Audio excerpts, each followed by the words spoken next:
Yeah, what was that all about? I have no idea.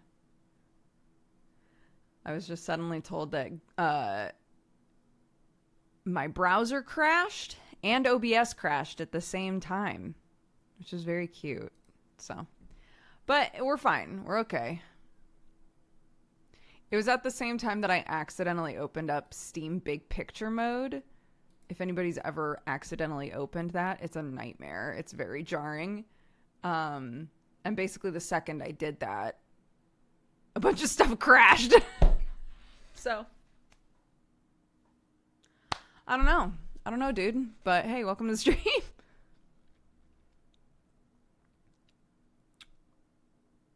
Hello. And for those of you who are about to be like, where are your glasses? They're right here. It's a mocha tree. Welcome to the Cat Gang. Thank you very much. Steve's Big Picture gives me night terrors. It just like takes over your whole thing. It takes over everything, and it's very alarming. There they are.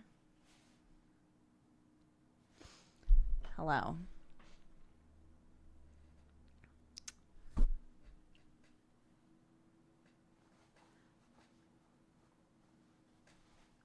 I don't have anything easily accessible to wipe my glasses with, so that's fine. That's what we're doing. Sam and Clarky are at a barbecue right now. I made the mistake of doing a bunch of farm chores this morning. And my mother-in-law kept being like, you are going to be exhausted by the time you have to go to work. I was like, I know. But it's going to rain. It's hot right now, but it's going to be hot and raining later. And it's not like we can do it later, you know? So, yeah.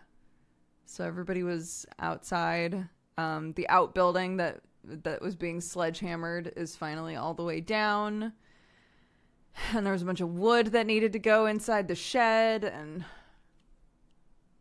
just all that shit. Just all that shit. We did it all. And now I'm tired.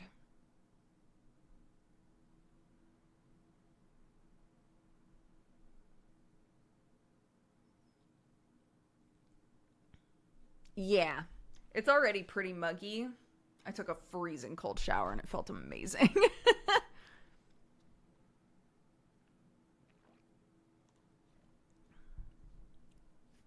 Working on a Sunday. I always work on Sunday. I wasn't sure if I was going to work today, though, because it's Father's Day. But then it turned out that there was a barbecue going on anyway. So I was like, okay, you guys go to the barbecue. Not that I don't love a family extravaganza, but you guys go to the barbecue. I will work. And then afterwards, we can hang for a couple of hours, and then Sam can work. Don't take this any kind of way, but you look more British. I'm not allowed to take that in any way at all. I can't take that in any way.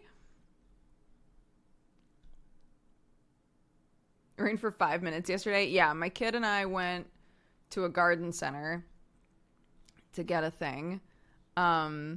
And it poured rain while we were at the garden center, while we were outside at the garden center for like maybe 3 minutes, and then it stopped, and we were like, all right, well, that was refreshing.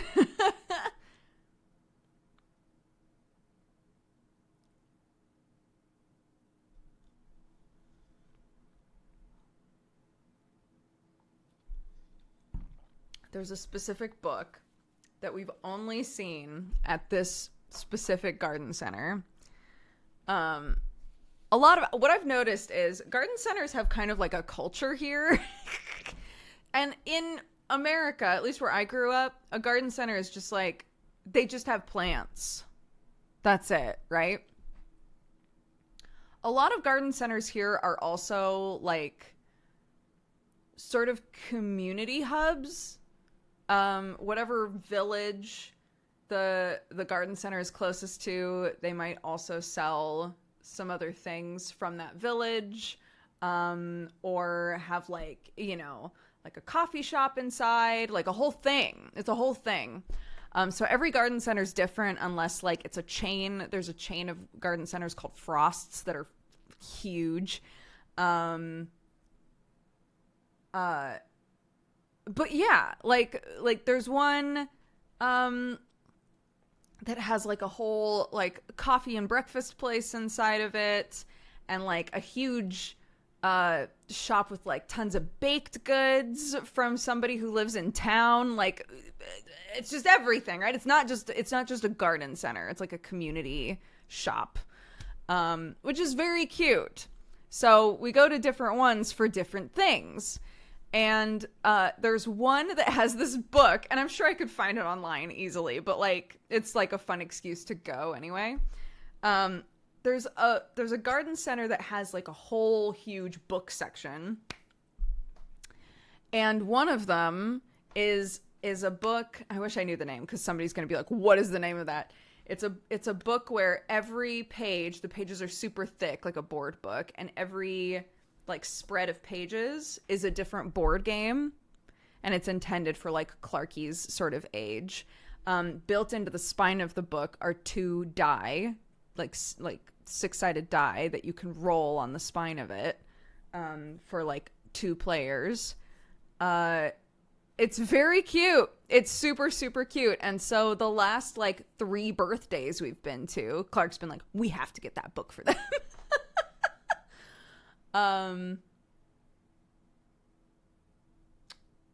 You roll them on the spine. Yeah. So like, there's like a cutout section of the spine that has the die. So when you open up the book, the dice are like right in the middle. No matter what page you're on, the dice are in the middle, and you can just roll them. It's great. It's super cute. It's very clever.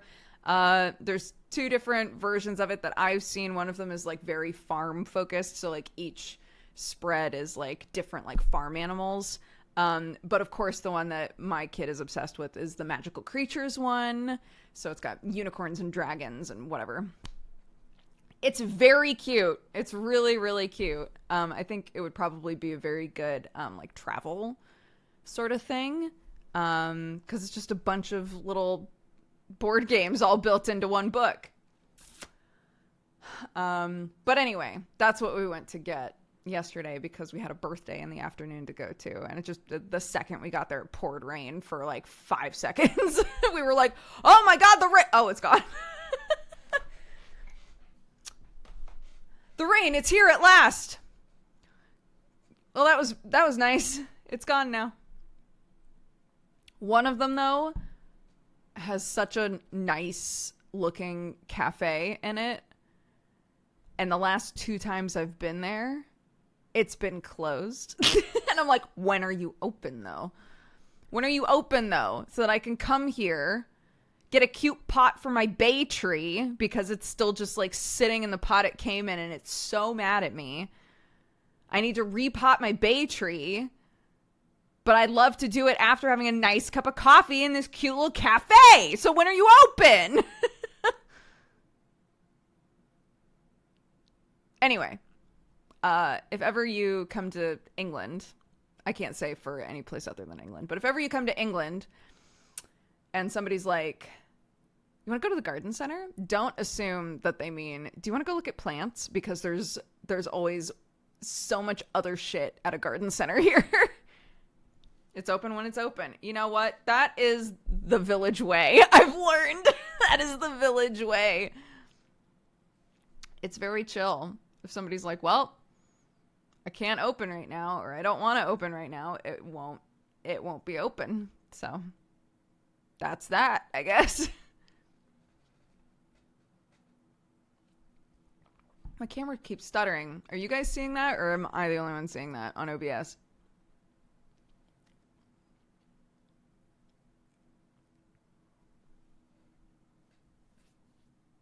Yeah, okay. It's very weird. I think maybe tonight I'll shut everything off. I always shut my camera off, but like I might just shut everything off, including the PC, and just let it all like chill for a bit. I normally leave the PC on for a few days at a time. I know some of you are going to be like, no!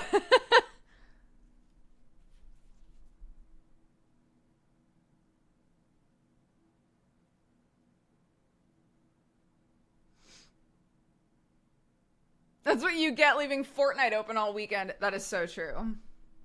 I left Fortnite on all weekend since Friday. Since Friday when we did our stream. I just left it on. So when I came to my PC, the very first fucking thing I saw was Meowscles, the ripped cat that I want so badly, just flexing with Fortnite in the background. And I was like, God damn it.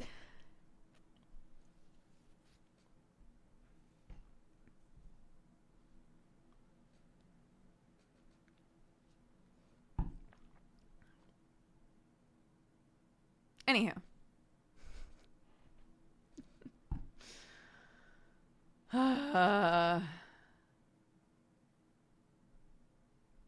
Doesn't that explode your power bill? Leaving the PC on?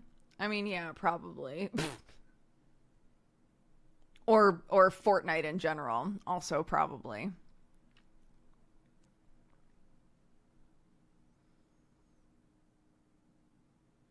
But I also have my PC set to like go to sleep pretty quickly if I'm not like actively using it. So at the very least, it's not just like on. I mean, it's on, but it's sleeping at least, you know.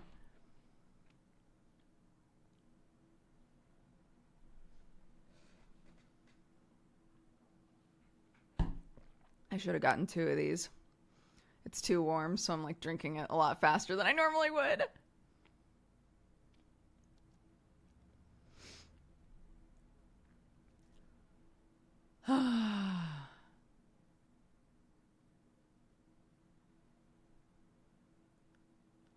The drink looks yummy. I've been evangelizing them.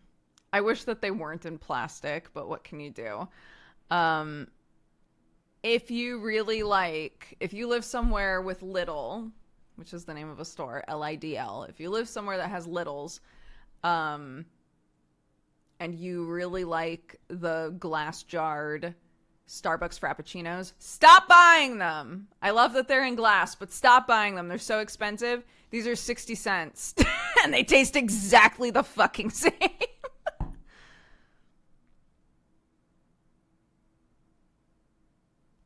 It's great. I've converted. Bro, the number of things that Lidl makes like a dupe of, and I'm like, it tastes either the same or it tastes better. It's crazy. You don't shop at Lidl, do you? Me? Of course I do. We have a Lidl like really close to our old house, aka this house. So we did all of our grocery shopping at Lidl before, at least. That's what I think. I think it's probably the same. It's one of those like same factory sort of situations. I had you as a Sainsbury's or a Waitrose. Waitrose? Yikes. I give off Waitrose vibes? Yikes. Lidl's great. The middle aisle at Lidl is always a nightmare, and I love it. Now I'm curious if Aldi has those coffees. Probably. I mean, they did that whole thing, didn't they? Where they were like, all of the shit that's at places like Waitrose are probably also at places like Aldi with just different packaging most of the time, right? So, I mean, potentially. Look, this is what it's called at Lidl, okay? There's like 3 different versions. But I like this one.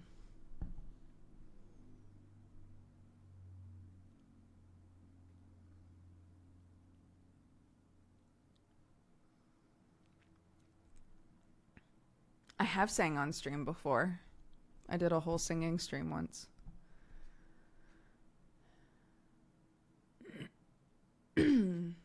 But we just did all our shopping. I'm so sorry. Hi, Summer. Thank you. I hope you're doing good, friend. Smooch's brain. Did you reach 100 button presses? No, I uninstalled that game. That wasn't a goof. I've uninstalled it. It's gone. I'm not reinstalling it. I have no desire.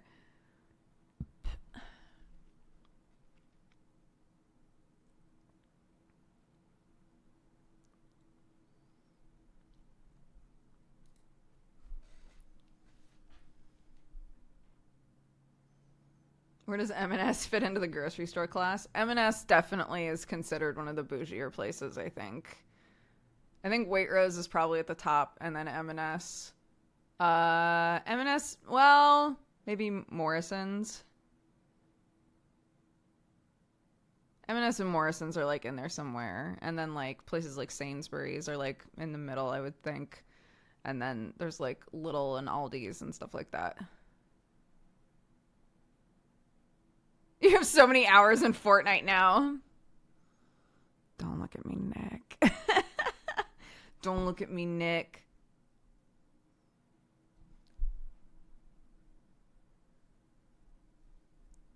Yeah, that's the thing, right? Is like you can goof on somebody for shopping at those places all you want because people get really weird and classy about grocery stores here. That is not a thing in America, I would say, unless there's only like a couple where you would go, oh, that's a really expensive place to shop. But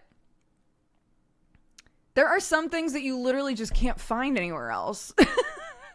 So, yeah, like a lot of times I think people will do, you know, as much of their shopping as they can at one of the places that's more affordable. But if there's like specific things they need, maybe they can only find it at Sainsbury's or at M&S or, you know, like there are some things that only certain stores source.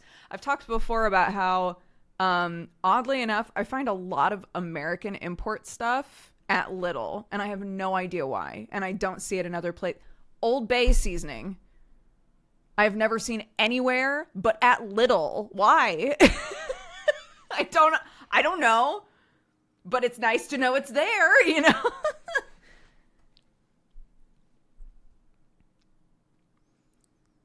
Tesco. I was like, I'm forgetting a major one.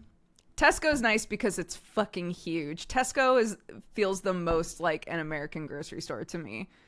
You walk in and it's like, yes, this is a place to buy food, but also, have you seen our gigantic toy section and clothing section?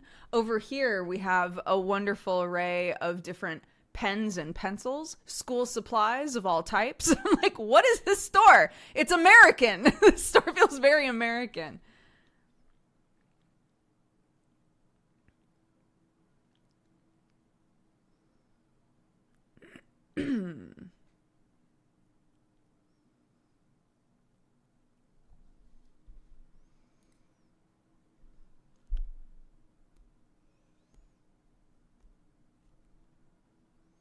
Is Tesco like a Costco? No, not at all. No, there are Costco's here, but there's another like wholesale company that's another one that where it's like you have to have a business and whatever to get bulk food. Fuck, I can't remember what it's called. I've been looking into like things like that because we're on this farm with a bunch of fucking people now. And I'm like, there's some things that it would just make sense to buy in bulk, you know? Booker's. That's it.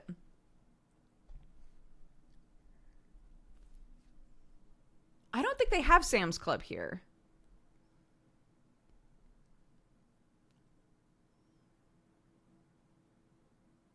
Tesco owns Booker. Well, then never mind. Yes, Tesco at least owns a company that is a lot like Costco.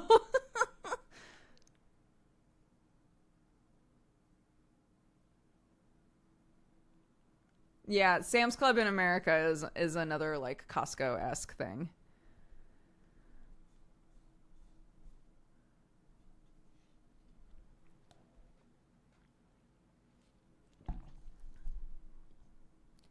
Ba, ba, ba, ba. Ba, ba, ba, ba, ba, ba. Oh my god. My mom asked for me to send my exam video to her. So I did, but my anxiety was so high about it. Not like I thought my mom was going to be like, well, honey, you know, you were a little pitchy in the first couple of songs and, you know, your energy level was kind of lacking in the third one, but it was fine. Like, I didn't think that she was going to say anything that wasn't just like very complimentary, but it was still like, oh my gosh, I don't want anyone else to see this video.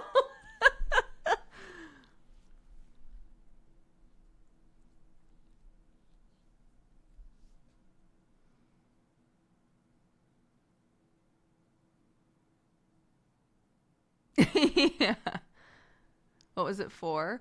Oh, I did a singing exam, like a vocal exam, just to see what I would get with my singing teacher. And I did it last week.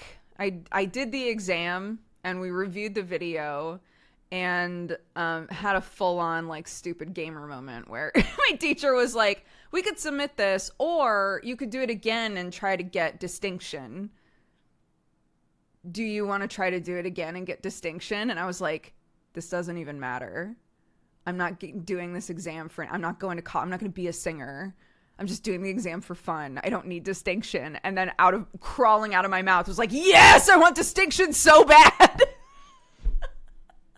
So I redid it.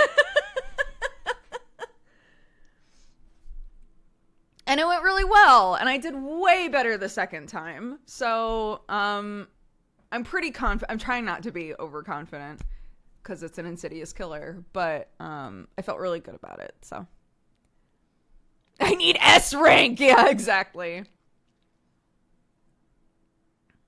Every 6 months I pop by and you're in a different office. I don't think so because I've been working out of this same office for about 2.5 years now. Maybe the angle changed since last you were here. I have a very boring background now. There's literally nothing going on. It's real boring in here. It's boring in here. Don't worry. We're not going to be here for long. It's a nice shade of white, I guess. Yes, we bought a farm. We live at the farm now. We still have to work at this fucking house. Hopefully only for another month. In a month, it should all be done. And we should be able to work at the farm. In a month! I should be free in a month. So. Yeah. We just gotta cut a big old hole in the roof and then I'll be happy. I did see that you got your visa renewed free. I'm very happy for you. And may we both go for indefinite leave next time we're badgered by the government.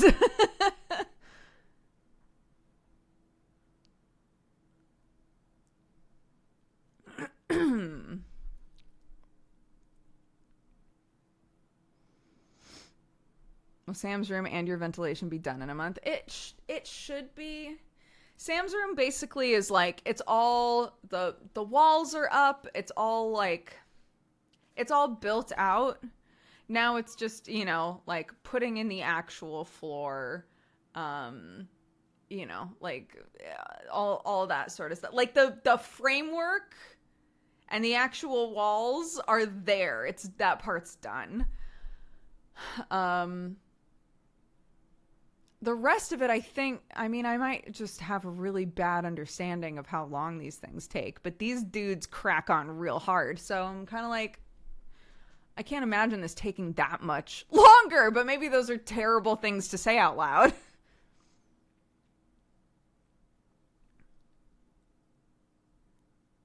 Do you have or intend to have a working farm? I would say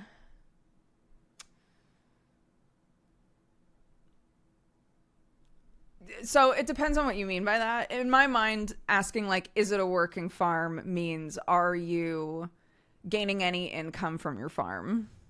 Is there a plan to have it be a producing farm of some kind. We are growing a shit ton of vegetables and things, but they are intended to be for us. We have animals, but they are pets, you know. So is it working? Is there a lot of work to do on it? Yeah. And are we producing things? Yeah. But we're not intending to like have it be part of our income. It's just part of our lifestyle instead, I guess.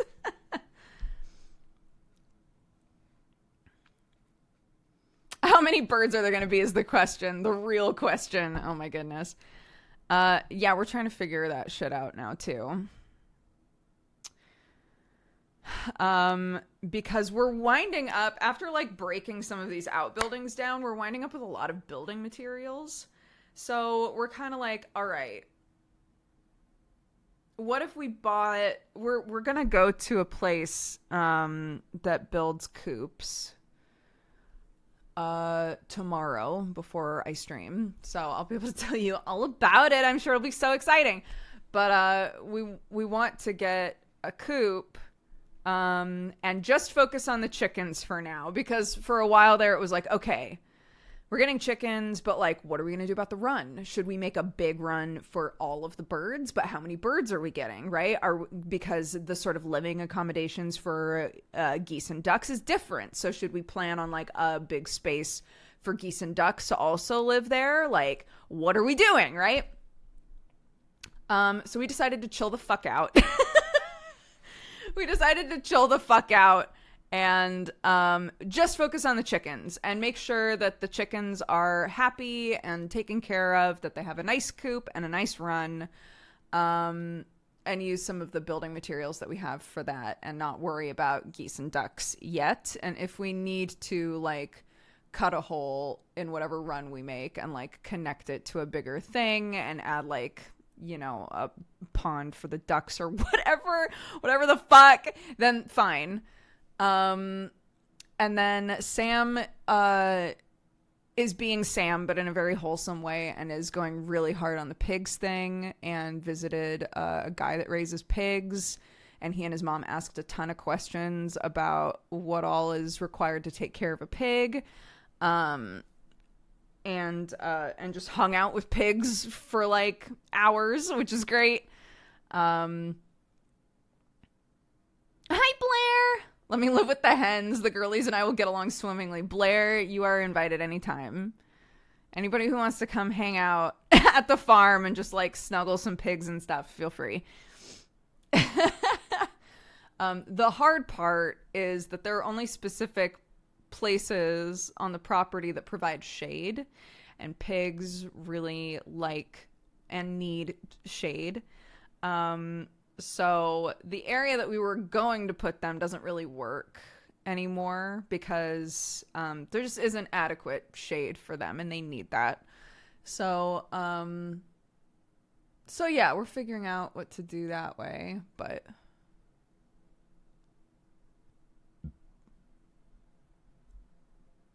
my dog gave birth to 6 puppies today. Congratulations. You're a doggy grandparent. Plant a large tree. I mean, it takes years for trees to grow big enough to provide shade.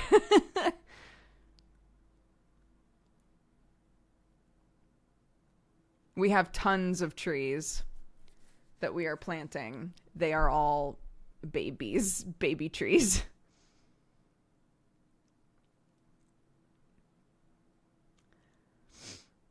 But yeah, it's fine. We've got a space for them. It's just not where we had intended to have all of the animals, if that makes sense. So, it's fine.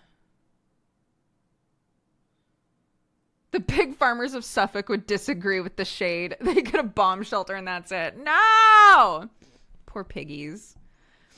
Yeah, the guy was basically like, I would never encourage somebody to only get one pig. They're like so social.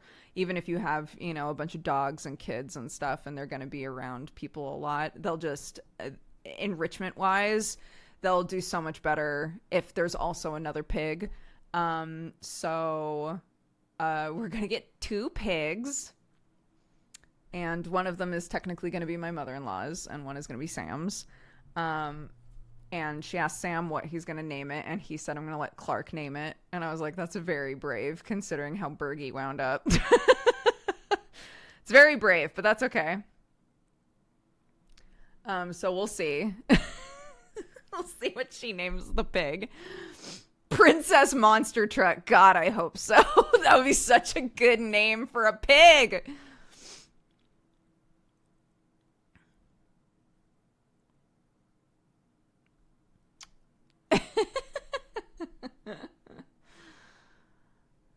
And then I thought that it would be a fun activity today for us to like draw what we'd like the field to look like in the future. Because I was like, yeah, I kind of want to like visualize what I imagine us doing with this big field we've got, right?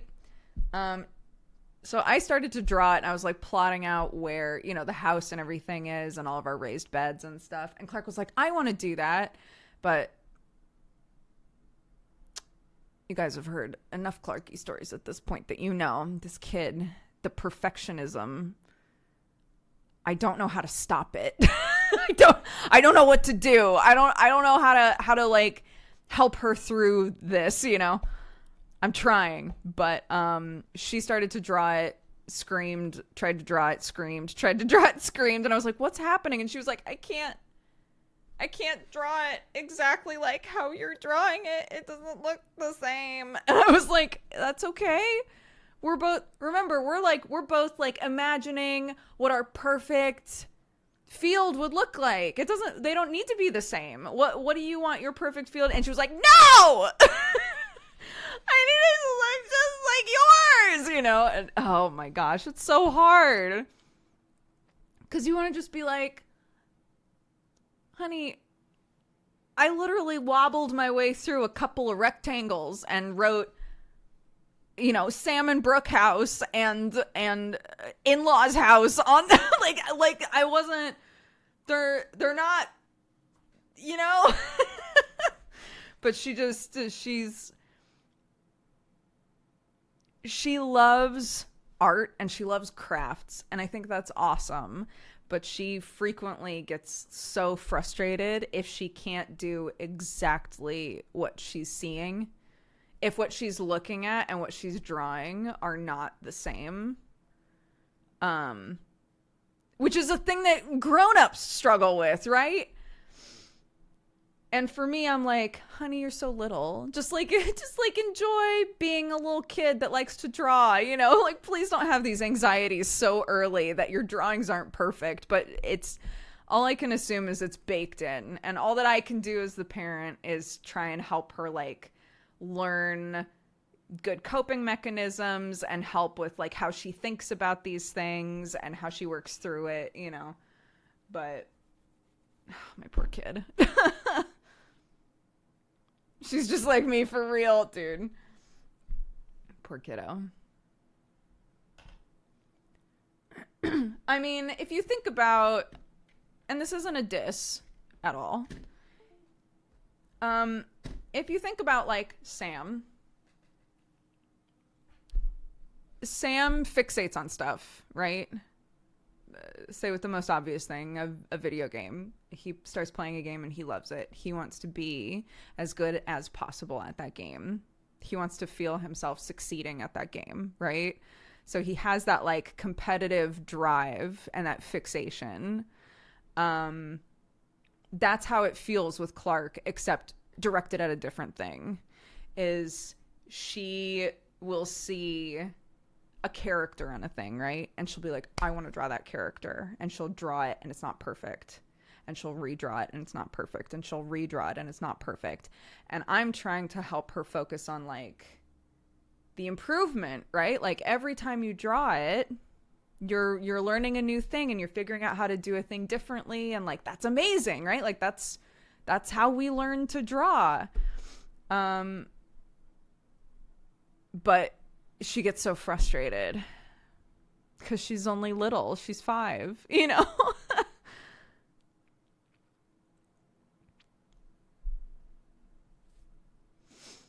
And I have to remind her frequently because we draw together a lot. So I'll draw a thing And she'll get frustrated because my thing, as far as she's concerned, looks better than her thing. And I keep having to be like, honey, I'm almost 36 years old. I've been drawing for a very, very long time. You know?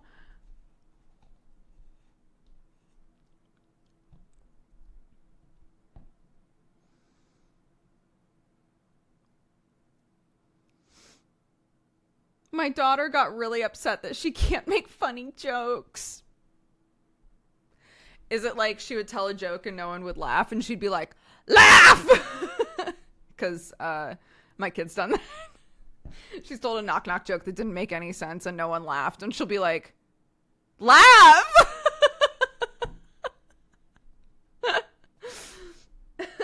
It's like the Goblin King in Labyrinth. Well, laugh.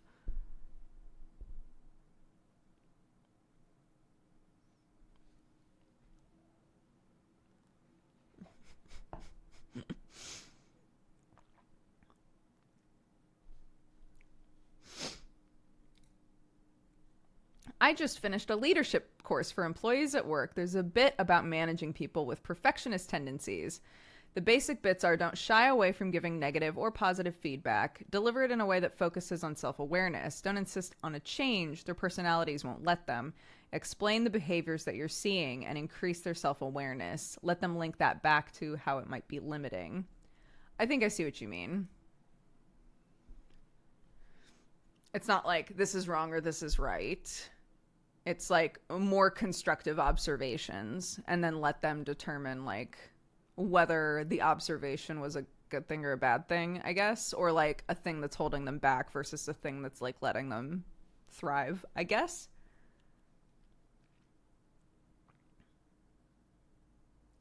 I mean, there was a child psychologist, which you won't be shocked that I watch a lot of. And it's interesting because not all of them agree on shit, which I guess, you know, how would they? But like, somebody was saying that there's like some misinformation about praise in terms of like, if your praise, quote unquote, is detailed and observational, you literally can't do it enough with a little kid. If instead of being like, good job, you're saying things like, wow, I can tell you really focused a lot on making that line very straight. That's a very straight line. You know, like things like that, which feels sort of like what you're saying. If it's observational praise or like just saying out loud what it is they're doing that you think was like a really cool thing, you literally can't do enough of that. Like that's the sort of stuff that helps them put pieces together, you know? I've really tried to take that to heart. I try to give like much more constructive feedback to Clark.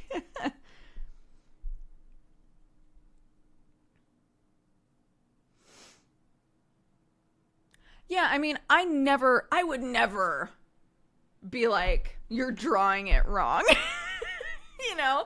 So it's, you know, again, this isn't, it's her. She's the one who's like, my drawing is wrong. And you don't want to,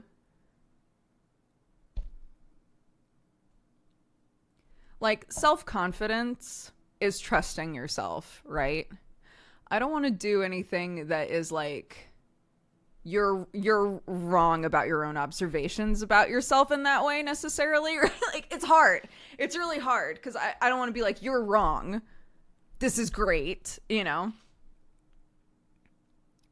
It's not that I think there's anything wrong with her drawings, but I also want to acknowledge how she feels about her drawings and encourage her towards like, okay, well, if you're unsatisfied with how this is looking, is there something that we can do, you know, or can we come up with like a new direction to go in with this? And sometimes that works, but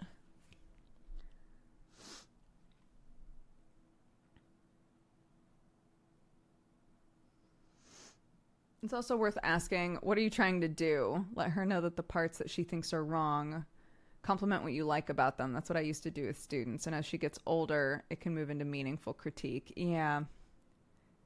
Instead of doing negative critique, offer tools if she wants to get better. Yeah, I try. I do, like, all of these things, at least in some way, I try to do. I might not be consistent with it is the hard thing, but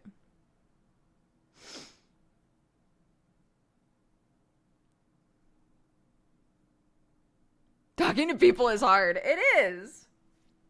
Talking to a 5-year-old, rough. Like, awesome. 5-year-olds are so cool, dude. They're like truly turning into little people. I love talking to Clark. I love talking to all of the kids that Clark goes to school with. They're all like such distinct personalities. We were looking into, like holiday club stuff because we're still going to have to work while she's, on summer break. So we were like, okay, what sort of things could we put her in?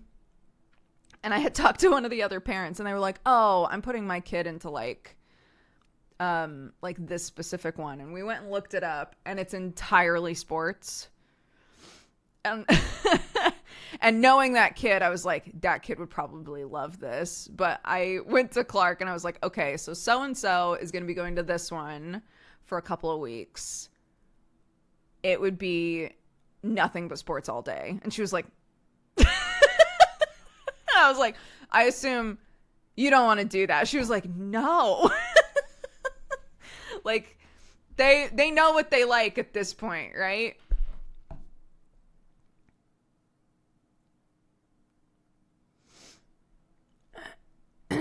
Literally that face, yeah.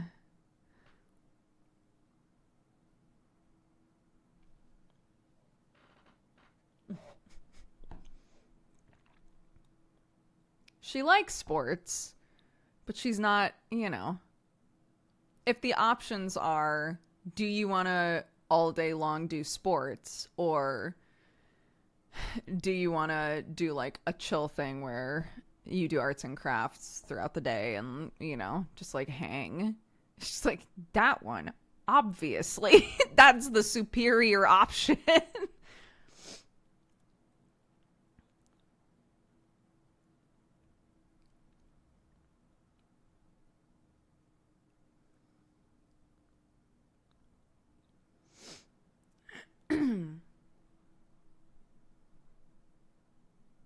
Bye. Have a good day at work.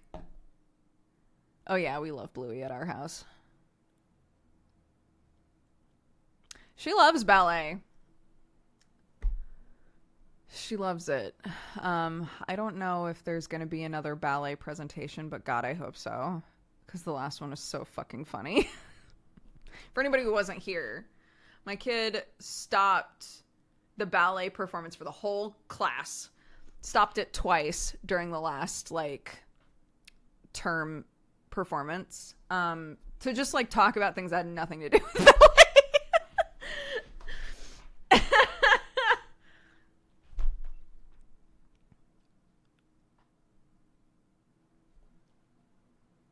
It was incredible.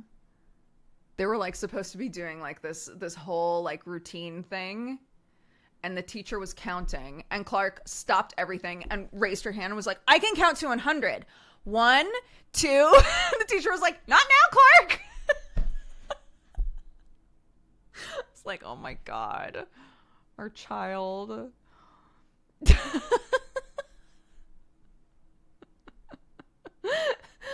Sam was fully doing this. Is so funny.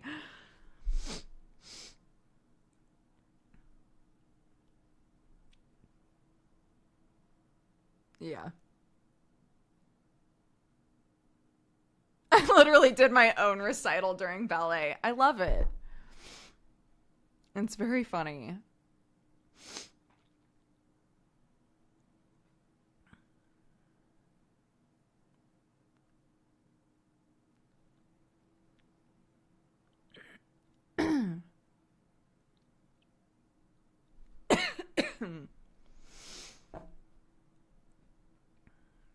Yeah. I also was desperate for attention as a 5-year-old. So, like, I get it. I get it. My parents put me into drama classes for an entire summer. So, and it was the correct call. I had a blast. Oh my God, Nick. My parents put me into soccer for like, I don't know, not even a full term. Uh, they put me on as goalie, and I literally did not pay attention at all. And every single ball went by me. My parents still talk about it.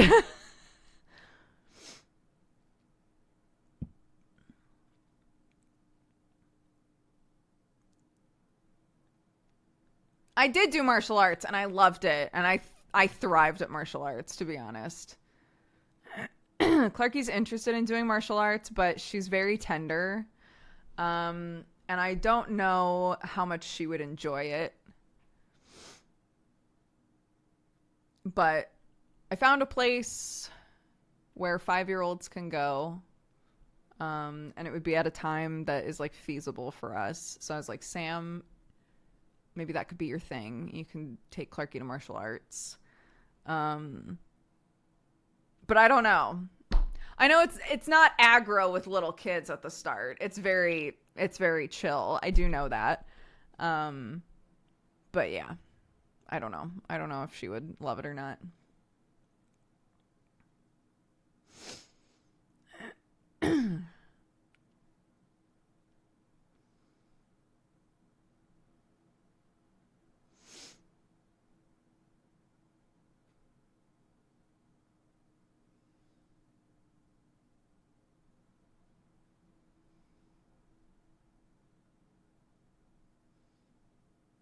Yeah, Sam also did martial arts, so not saying that means Clark is going to like martial arts just because both of her parents do, because Lord knows that's not the case. But she might like it. Who knows? It was like slightly aggressive dancing, so that's what I liked about it. I was already doing dance, and I loved dance. So martial arts was fun for me.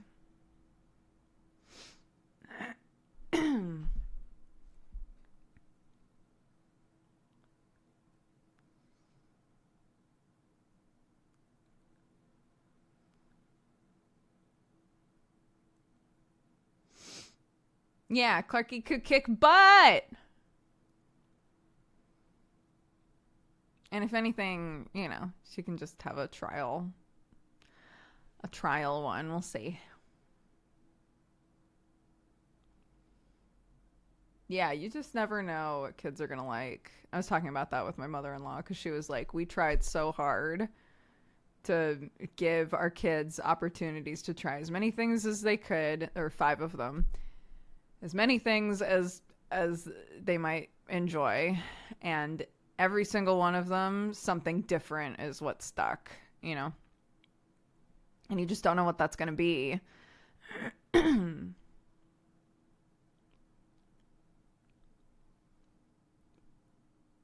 Yeah, I've thought about getting back into it as an adult. But, you know, I'm currently in like a weird, I don't know if this counts as a midlife crisis. It doesn't feel like a crisis. It just feels like a midlife fun fest, I guess. But like doing the singing lessons has been awesome. I was talking about learning archery, you know, like all of these things that I really wanted to do when I was young and just didn't do. I'm kind of like, maybe now's the time. You know, why not?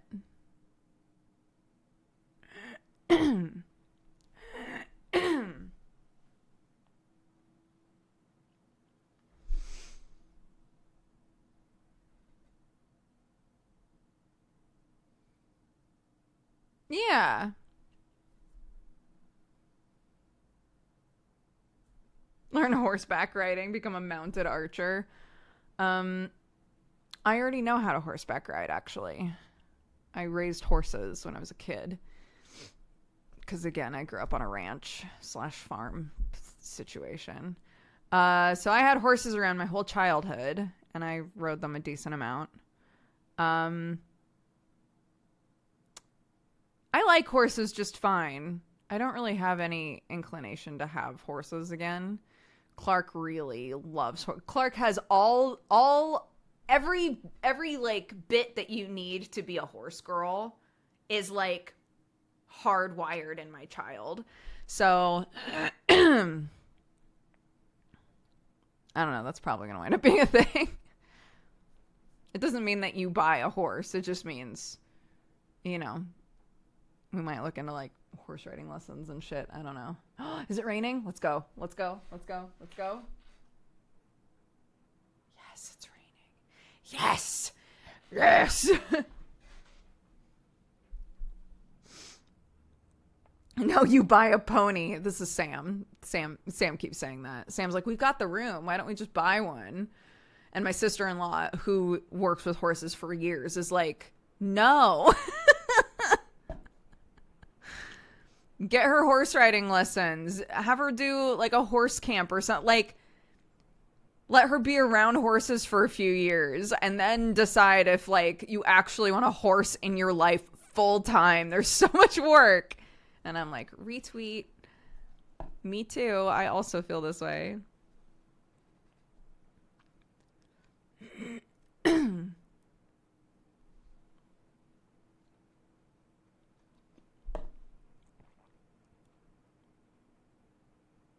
I don't know if this is regional, but every horse girl I knew was also very into Lisa Frank. Yeah. Lisa Frank stuff. Holy shit. Yeah. What a time.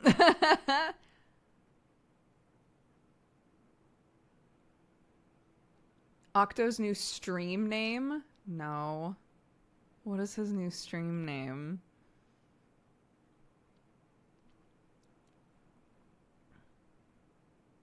Lisa Frank.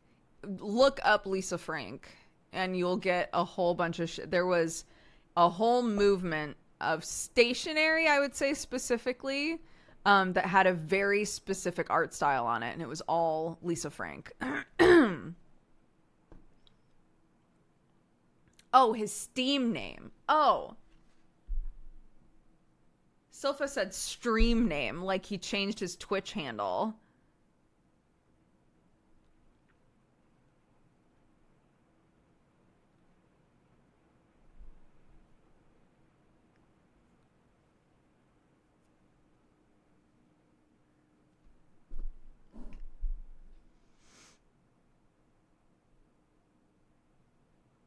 I wanted Lisa Frank stuff as a kid so bad, but my mom wouldn't let me because it was too expensive. It was expensive. It was expensive enough that there were knockoffs. There was like not actually Lisa Frank, but Lisa Frank-esque sort of stuff that you could get.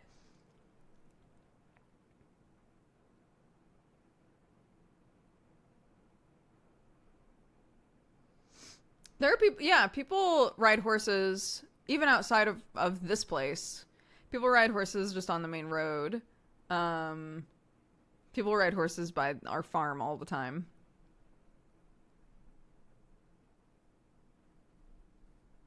There's an abandoned Lisa Frank factory where I live. I love that. What's in there? What's in there? I'm just realizing that my whole family has gone to a barbecue where it's now raining. I assume they're inside. Everybody knew it was going to rain today. Surely they're inside.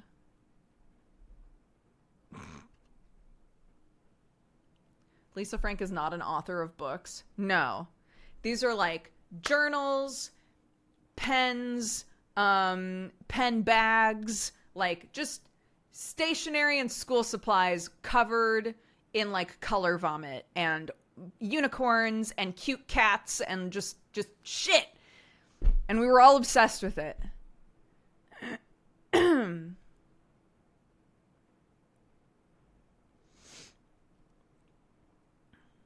It was amazing, yeah.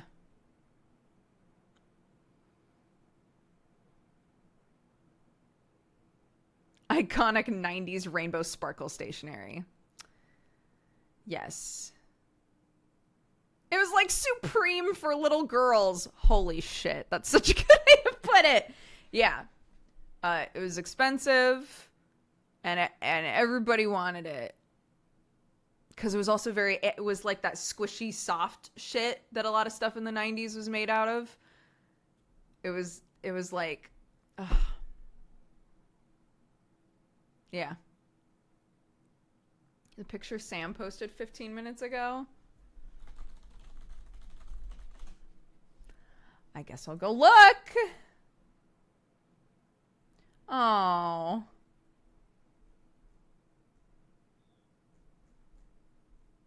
That's an old picture, but I love it. I love that picture so much.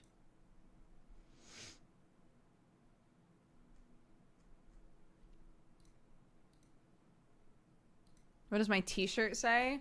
I don't even remember, to be honest. Escape into nature, California trails, Los Angeles. Clark looks super little in that pic. She is. She's like a year and a half, maybe.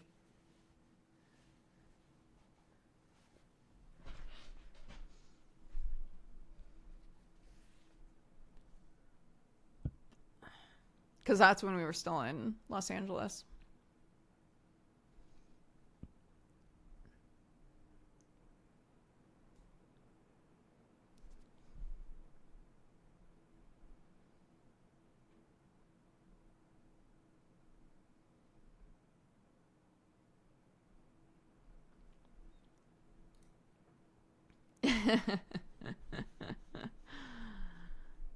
I had never heard of Supreme until I moved to LA, and there was a Supreme store that was like on a major road that I had to drive most days in order to get to Maker.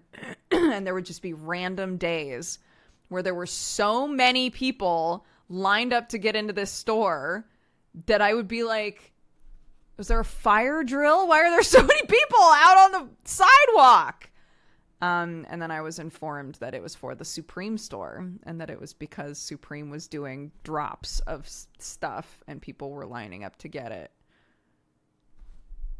It's just clothes and stuff that says Supreme. That's all it is. But people like what they like.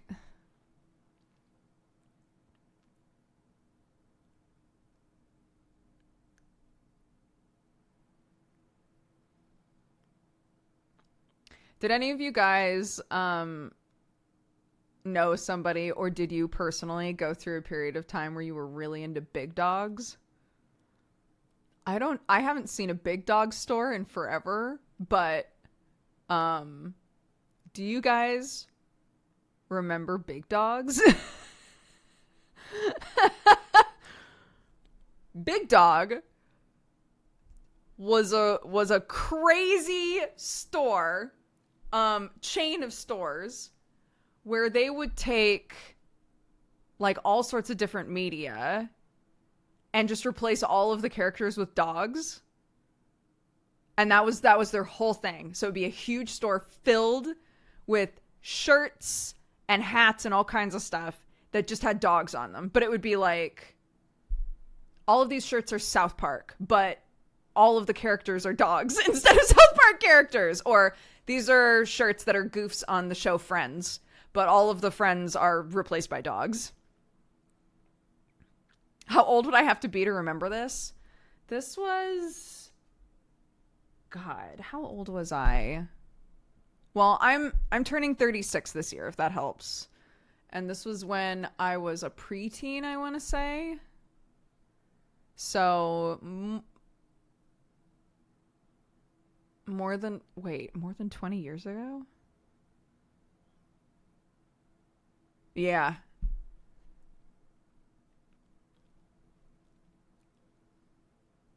We had Northern Getaway. They did like the Cat Street Boys and the Mice Girls. Yes, shit like that. That's incredibly specific as a niche.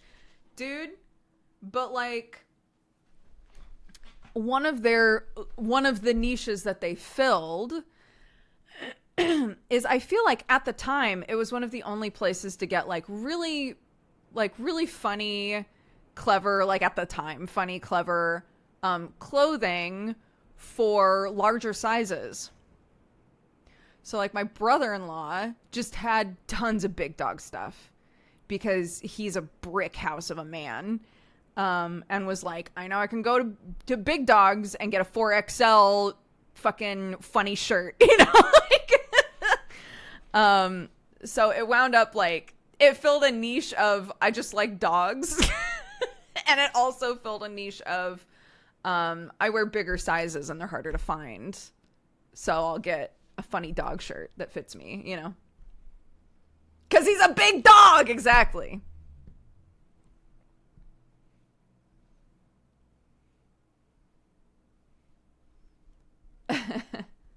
Somebody said Big Dog is still around. I haven't seen a Big Dogs in forever.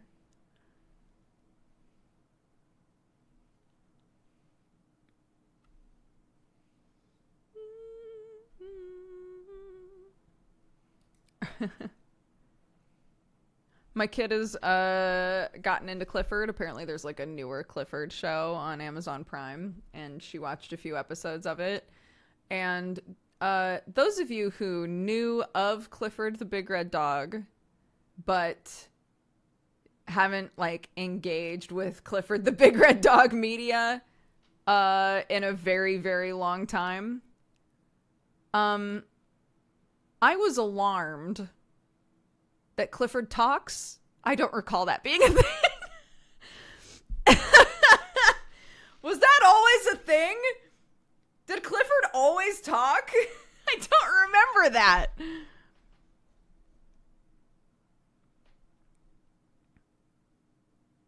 He just straight up just talks to this kid. Depends on which one. Bro. In the newest cartoon, that dog talks.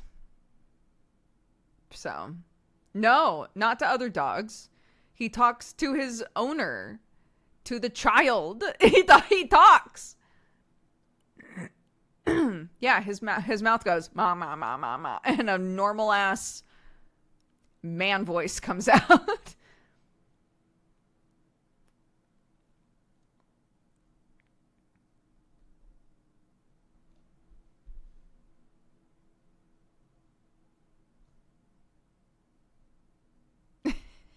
It's not even a kid voice. It is not a kid voice, no. Although, to be fair, I think, like, he's intended to be at least, like, a teenage dog, right? Because the whole thing is, when they got Clifford, he was a normal puppy size.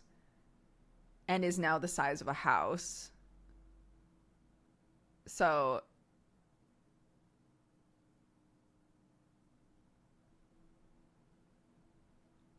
he's evolving.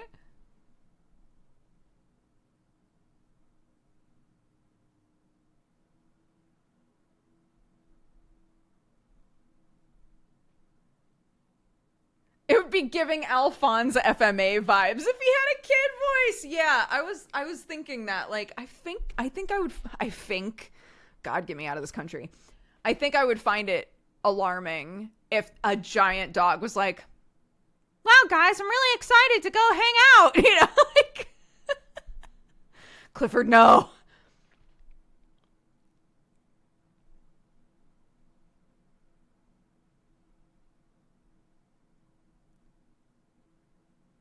Oh, is an ad playing? I'm sorry. Hold on. We've got a thing for this. Boop.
are the ads done?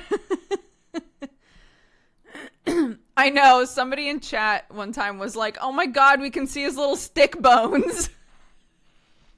So I think that every time.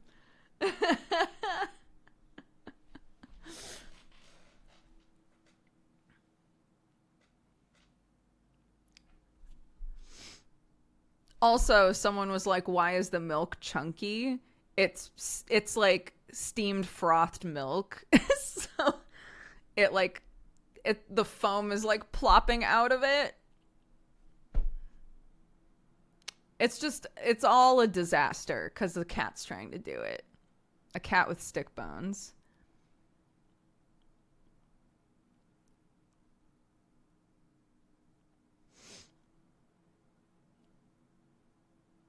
I didn't see the stick bones. I'm proud of you.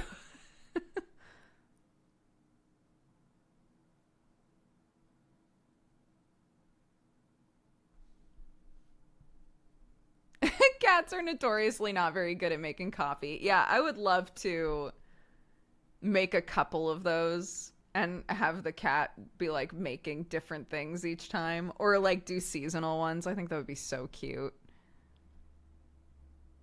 Yeah, we ship our coffee everywhere. Hashtag ad. It's my company. I'm very biased toward it, but I think it's very good. Yes, we will ship anywhere that we are legally allowed to, but we are shipping food. So there's a bunch of regulations around that. We can't ship, like, the shipping costs when you're shipping food are sometimes exorbitant. So put the stuff that you want in your cart and see how much the shipping is, because it'll be different from country to country. We are based in Nebraska, United States.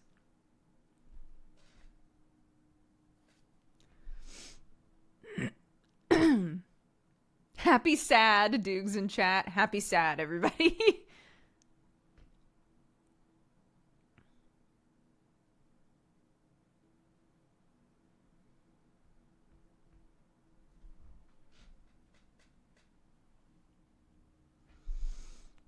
It is good. It is good. And for anybody who doesn't know this, number one, we have a 10% off deal for June. If you put Pride 2023 in your checkout, you get 10% off of your whole order. And the other thing is, this is a always thing, but you can do a subscription to the coffee, where it just gets automatically sent out to you every like 1, 2, 3, 4 weeks, whatever. And the first time that you subscribe to that is a huge discount. It is like by far the most cost-effective way to get a bag of coffee. So if you're interested in it, doing the subscription is the best way, like cost-wise. I haven't tried Diablo 4 yet, no. The coffee cups from the ad are also for sale. Yes, we have 2 different types of cups. We've got the white diner cups, which are huge, and that's what's in the ad. And then we've got like little hand-thrown orange, kind of like cauldron-esque cups that you can see in the store, and we love those as well.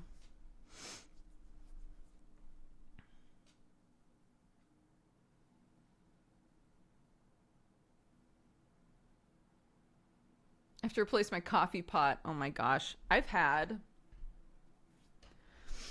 a drip coffee maker in my cart for, I guess, like a week now. A few days ago, I was talking about how I went to my father-in-law and I was like, hey, I think it would be nice for us to just have a drip coffee maker to just make coffee in the morning. And then whenever you wake up, you can just break into the house and take coffee. And he was like, I'm not going to do that. I'm not going to break into your house. I won't do that at 6 a.m. But I'm trying to make sure I don't impulse buy things. So a lot of times what I'll do is I'll put a bunch of shit in my cart on whatever website, and then I'll leave it there for at least like a week, and then I'll come back and look at it and then remove stuff that I'm like, I didn't need this, you know? So that the coffee pot, there are two different ones, because there's one that's like really cheap that'll get the job done, right? It's got a timer on it. It'll brew the coffee. I'm sure it's fine. And then there's a really nice one that is the exact one that my friend Jeannie has, and she's had it for a long time. And it's expensive. And I know that part of the reason it's expensive is because it looks cool. But she's like, it's really easy to use. It's really easy to clean. It makes a really good cup of coffee. And yes, it also looks cool. And I'm like, we have so many things that our money needs to go toward right now that I'm like, I don't think I can justify getting the machine that is expensive mostly because it looks cool. But I'm going to be really upset if I get the cheap one.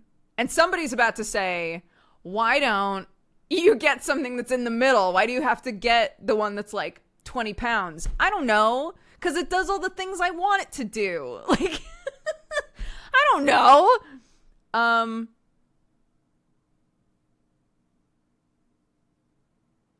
So yeah, I'm trying to figure out what to do. The one that Jeannie has, that's the thing, right? What if I get it and it breaks? Then it's like, it's already costing me more anyway. And you know, Sam's like, you own a coffee company and you have nothing like high quality to make coffee with. I just have like a really basic French press and a pour over, and neither of them were very expensive, and I don't think they need to be. I don't think you need super expensive stuff to make nice coffee, right? But like both of those are like analog. They have no mechanism inside that can possibly go wrong. So Sam's like, get the nice thing. And I'm like, but I don't know. I'm just going to let them both sit in there for a while. I'm just going to let them sit in there for a while.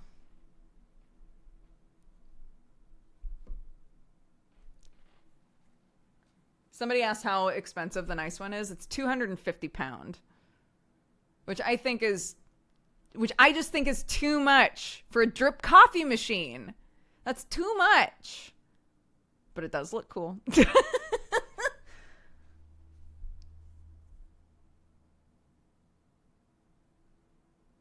Looks at Alex.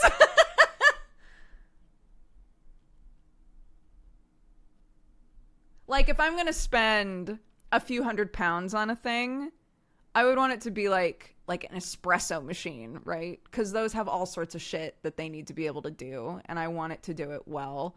I already tried buying a really cheap version of that, and it broke very quickly. So I won't be buying a cheap one of those again. But for now, I'm fine with like, I have a little mocha pot. So I do kind of like half-ass espresso in the mocha pot because it's fine. It's fine.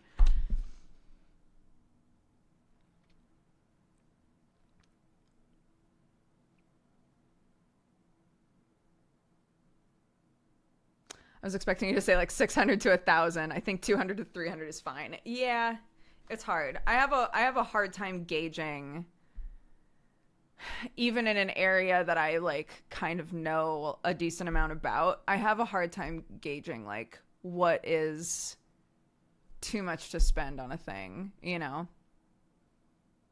It's a thing that I'm going to use every day. So I don't want it to break on me. Can I find something that is the same quality that maybe just isn't as cool looking, you know? I don't know.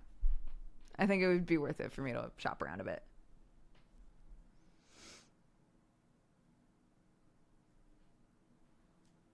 If you use it every day and it's visible and you know it lasts, they're all very good things. But I'm also generally pro spending money. Maybe I'm not the best person to ask. Yeah, I mean, sure, spending money on a thing that you're going to use a lot is going to make you happy. You know, like, there's definitely boxes to tick for this is a thing that I think is worth spending my hard-earned money on, right? Sure. I think it's hard right now because we're all looking around at the farm going, fuck, there's so many things to do, you know? So I'm like, I should probably wait on this. I should probably wait on getting like a really expensive version of this thing and instead get a cheaper version of this thing for now. But then is that wasteful? I don't know. I don't know.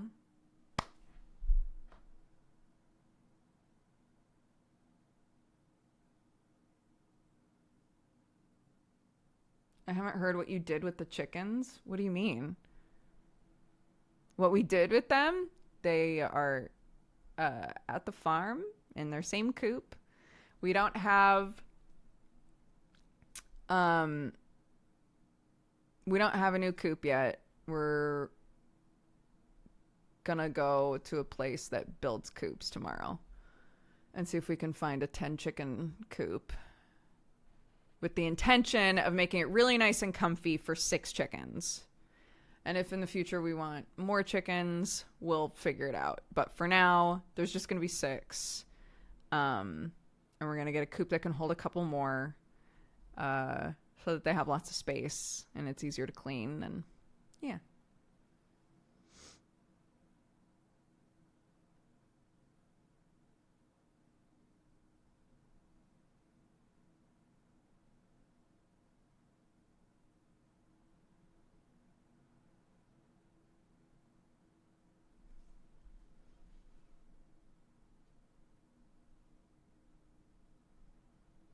Could you not get an AeroPress and let it drip? Yeah, what Nick replied. They have many coffee methods. This is specifically about wanting a machine that will make lots of coffee. Yeah, I want something that's just automatically just going to make a pot of coffee, like a big pot of coffee for me, my father-in-law, and Sam. My father-in-law gets up earlier than I do. Well, not recently, because the sun. I wake up with the sun. I'm like a bird. And unfortunately, that means at like 5 a.m. I'm waking up and going, it's too fucking early. Why am I awake? But it doesn't matter. And then, you know, whenever Sam gets home, could be anywhere between 4 and 8 a.m. So like, yeah, I just want to be able to be like, make coffee, honey. When the time is right, just brew the coffee so that when I awake, it's one less thing that I have to give a shit about and there's just coffee there waiting for me.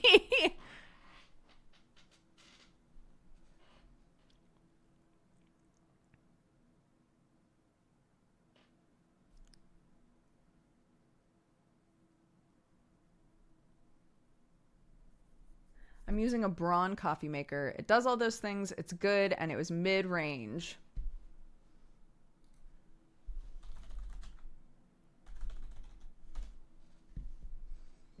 Okay, I've typed it in. It's in a tab now. Yeah, that's really, again, I don't know where all of you guys are based. That's a super common thing in America, is a drip coffee machine that you can be like, at 6 a.m. make coffee. So that when I wake up, there's just coffee and it's done. That is a really, really common aspect for drip coffee machines. They're just, drip coffee machines just aren't like super popular here. Coffee in general over the last, 5 to 10 years has like slowly been becoming more and more of an interest for people here. Most people that I know have Nespresso machines here. That's to me, it seems like what a lot of people are super into.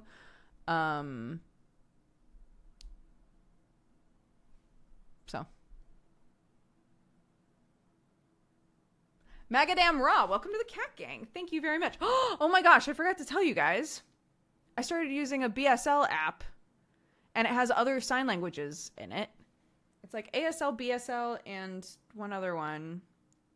And it's awesome so far. It starts off free, but then you have to pay later, which is the only downside if you're like really interested in learning. Hold on, let me grab my phone. But so far, I've really liked it. Ugh.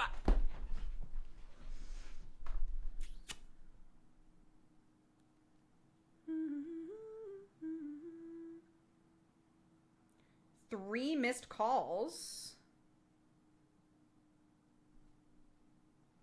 Why? Wait, what is happening?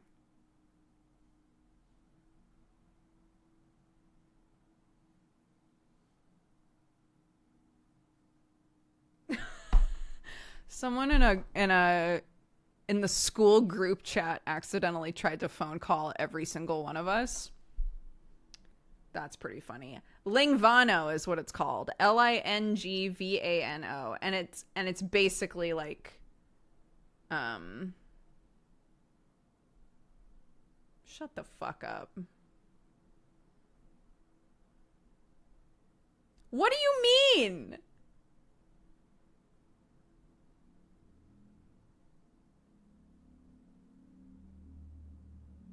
Okay. God. So yeah, it looks a lot like Duolingo, basically. And then it shows you signs. Ugh. So it's teaching you a sign. And then it'll do like conversations, and it'll also do stuff like this, like head movement matters. If you're nodding, and if you're shaking your head, it would be the same sign, but you would know that it's opposites, right? Like that sort of stuff. It's cool. I like it. The way you said that was hilarious. Said what? I said shut the fuck up to my phone. When I said shut the fuck up to my phone, it's because it was asking for my password and I put it in correctly and it was like, no.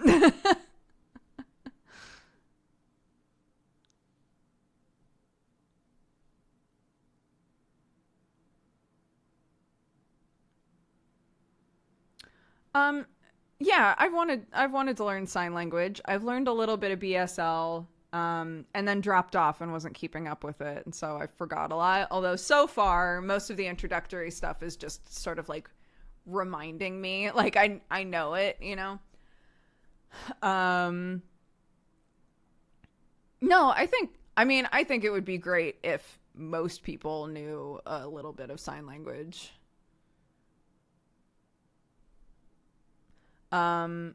The sign that I knew from being younger was American Sign Language, which does not apply here.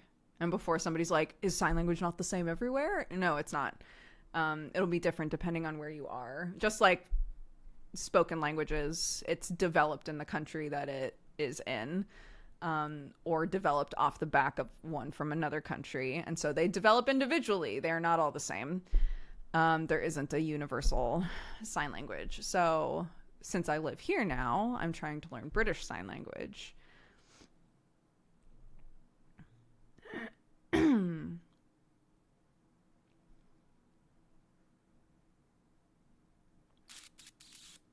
Is there crossover at all? The only one that I've noticed so far is thank you. I think thank you is the same. But like the alphabet here is two-handed, whereas in America it's one-handed. Super side note. Lingvano, I think is what it was called. To the person who asked. Yeah, Lingvano. And it's American Sign Language, British Sign Language, and Austrian Sign Language. I don't know why those three specifically, but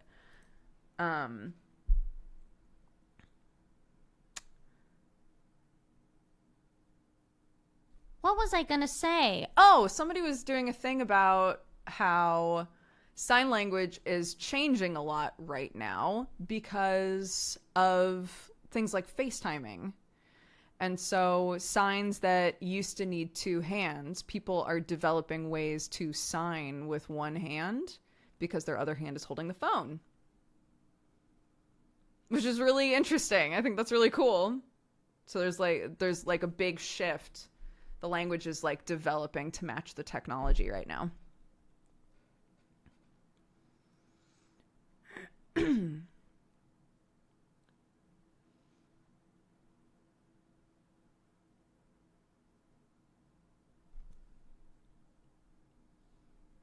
One of the co-founders is Austrian. There you go. That makes sense then. Hi, Besso. How are you, dude?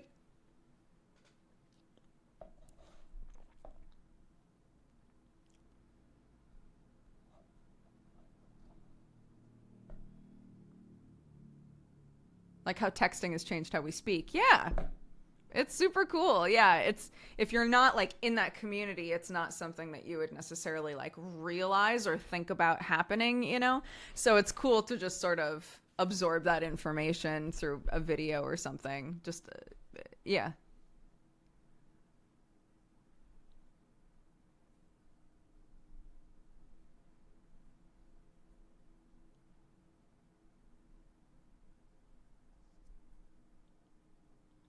I like the short hair. Thank you. I was thinking about literally this morning after I was done working, my hair was so sweaty and I felt so gross that I was like, what if I just took my husband's razor and just went just like right on the sides, because all this fluff here, that's what's so warm, you know? I like the long on the top, but the sides are driving me crazy now that it's hot.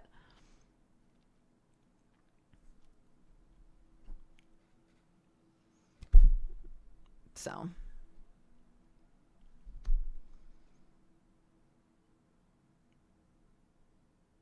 yeah, basically. I was talking about this yesterday or 2 days ago, because 2 days ago is when I streamed. I was talking about this 2 days ago, and somebody was like, it's time to just go on YouTube, look up a how-to on how to cut hair, and you're going to be really shitty at it the first few times that you try to cut your hair, and then you'll get better, and then it'll be fine. It's like, it's harder, like, to me, I used to cut my own hair when it was longer because it didn't really matter that much to me. You know, it was like, okay, make sure the bangs aren't in my eyes. And then the rest of it, just like, I don't know, cut it a little, you know? But when your hair is shorter, or when you're trying to do a shorter haircut, it's so much more finicky, I think.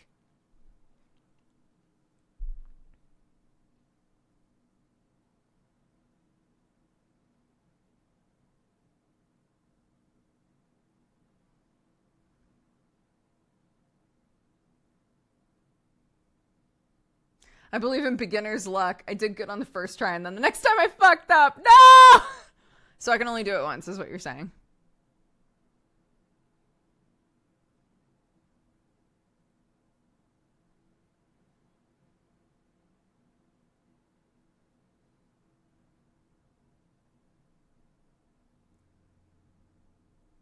Yeah, my hair's really thin too. So like I keep remembering when Telly cut, like we just shaved the whole back here before. And it was such a nightmare getting it, like I don't have enough hair to do like a straight line, right? So we had to mess with my hair a lot to do a nape undercut that wouldn't look terrible if I had the rest of my hair up. Because if your hair's thinner, the line is just kind of like all over the place because you don't have enough hair to fill in the line, right? To make like a nice clean line. So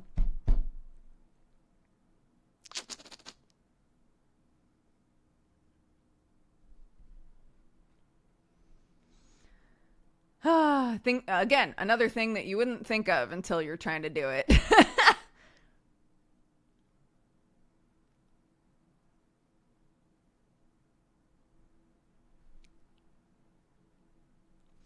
Short hair doesn't hide mistakes as well as someone who cuts her own short hair. Yeah. No, Clark doesn't care anymore. I can't tell how she feels about her own hair, though. We cut her hair, and she didn't... Everybody was like, she's gonna have a meltdown, dude. And she didn't. There was one time that she was like... I just realized that it was when she was taking a bath, and she couldn't see her hair floating in the water. It's funny what's gonna, like, trigger a thing for you. She couldn't see her hair floating in the water and was really sad about that. I was like, my hair's too short, and I can't see it float in the water. I was like, that's true. And she was like, man, I want my hair back, you know? But that's the only time that it's come up where she's been like, man, I'm really bummed we cut my hair. The rest of the time it's been fine. But I don't know if she wants to grow it out or not. It's very unclear. She doesn't talk about it. So.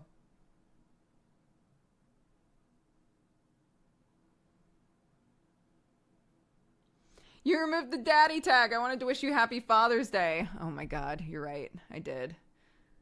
I removed daddy when I became Wilk, I'm pretty sure.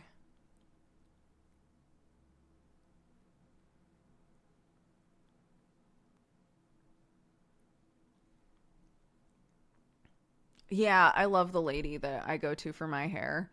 But she's booked in. So I had to miss my last appointment, and she's booked in solid for basically all of summer. And I'm like, I'm not waiting until summer's over to cut my hair, dude.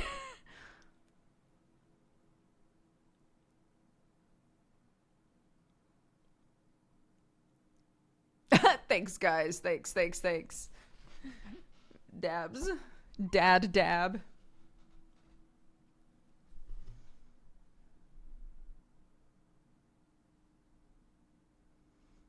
In hair news, I'm getting mine dyed ginger tomorrow. Nice. I've been thinking about dyeing mine again. Oh, that's going to be very pretty on you. Yeah, my like natural hair is like kind of a weird gray brown. So like all of this, obviously. And then the ends are where I had it dyed forever ago. I've got a bunch of really cute grays coming in right here. I love them. So part of me is like, oh, I don't want to dye my hair because I'll cover them up. But, you know, they're with me for life, so who cares? They're still going to be there.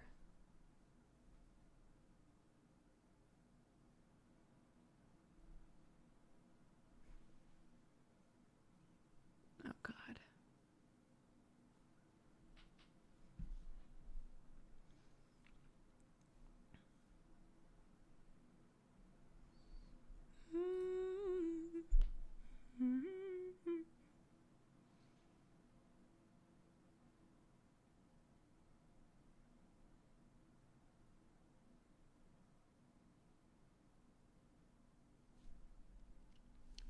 I keep taking my glasses off because it's so sweaty.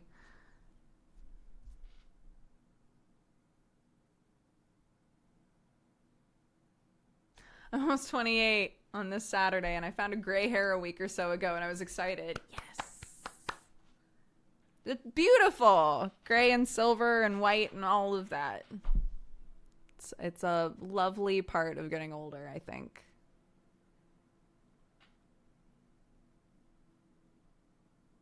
I'm getting white patches in the beard. Dude, my father-in-law has a big white chunk right here, and the rest isn't at all. He looks like a Marvel supervillain. It's amazing.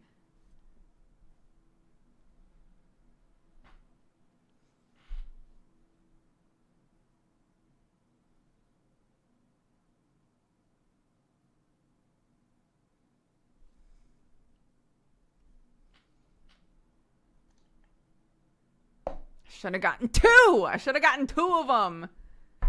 It's okay.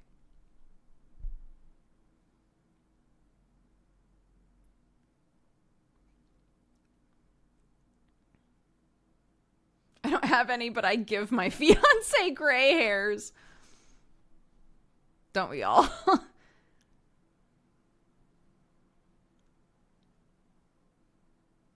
Yeah, that's my thing. That's why I was saying, like, my hair is like feels a little grayish already, so it's kind of hard to see them. It's hard to see them. If my hair was like black, you could definitely see them, but because my hair is already sort of like a weird mousy color, they don't stand out that much.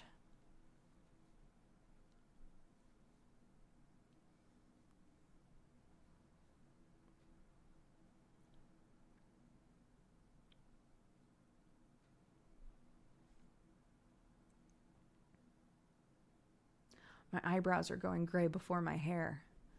You could like pencil them in cool colors. That'd be easier to do. I feel like you used to do that, didn't you? Or am I misremembering?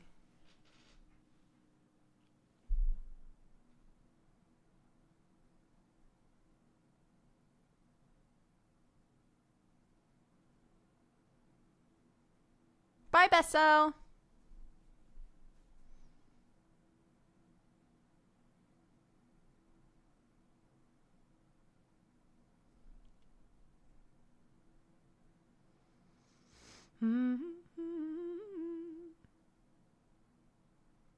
Yeah, I think I'm getting mine a bit earlier than my mom did. So she was really surprised. But again, I don't mind them. I like them.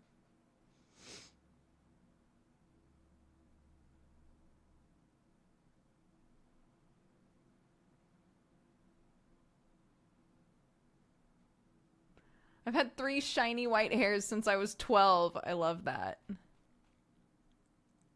Yeah, a friend of mine in high school, she started to get like really white hairs right at her temples. And I was like, oh my gosh. That's gonna look real fucking cool, because the rest of her hair was like really curly and black. I was like, oh my god, that's gonna look so neat if it just keeps getting whiter right there.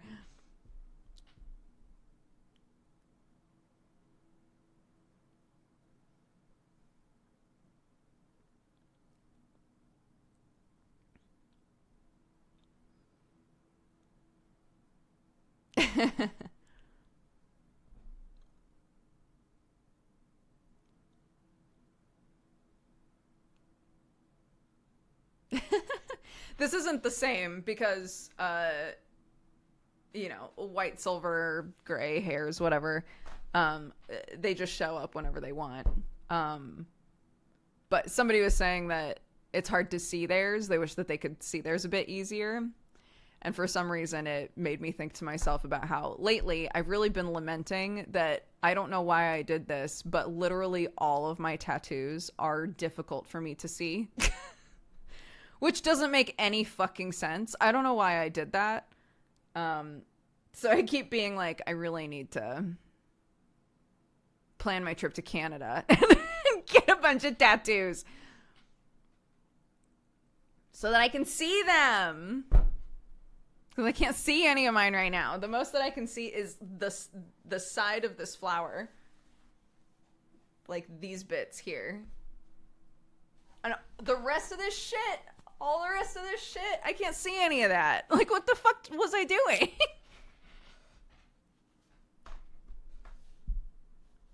Why Canada? Because Nick, who's in chat right now, Nick Terhorst, is a tattoo artist and an incredible friend and very talented person. And I've talked about going to visit and getting a couple tattoos from them and a few other people who are Toronto based. So yeah, I'm gonna make a whole trip of it.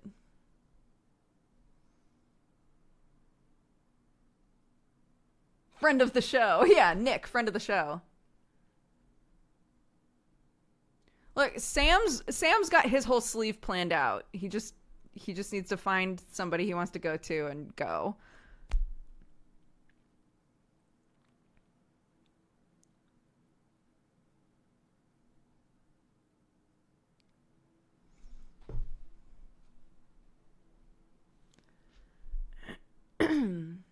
And inadvertently, I had talked with Nick about getting one of the flash designs from forever ago, and it came up that like the design was intended for legs.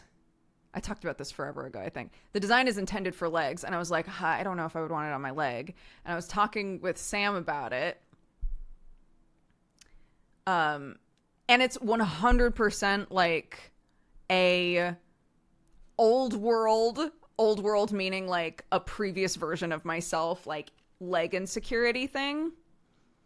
Because I was like, I don't know if I would want them on my legs because I don't show off my legs ever, because there's still like a really weird part of my brain that goes, I hate my legs, I don't want them out, you know, even though I don't hate them. I just operate on that like old reaction, you know? And I was like, I don't want to get a tattoo on my legs because I'll never have them out. And Sam was like, but don't you think if you started decorating your legs with tattoos that you loved, you would have them out all the time? And I was like, you know what? That's true. Maybe that's true. Maybe that would be a really good step for me, is putting some really pretty tattoos on my legs.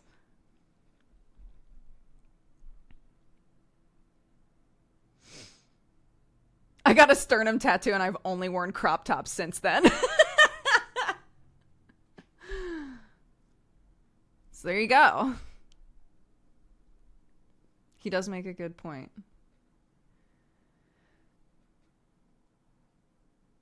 Anything cool happening for Father's Day? Sam and Clarky are at a family barbecue right now while I'm waking.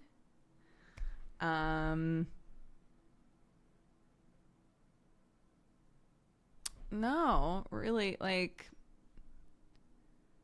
Sam has like a sponsored thing tonight, so he has to work. So originally we were gonna maybe do a thing together, but we're rescheduling it, which is fine. It makes sense, like in terms of like a smart business decision, it makes sense for him to work on Father's Day. But obviously he's gonna, you know, spend the rest of the day with Clark until she's in bed and stuff. I did body tats and now I walk naked everywhere. Nice.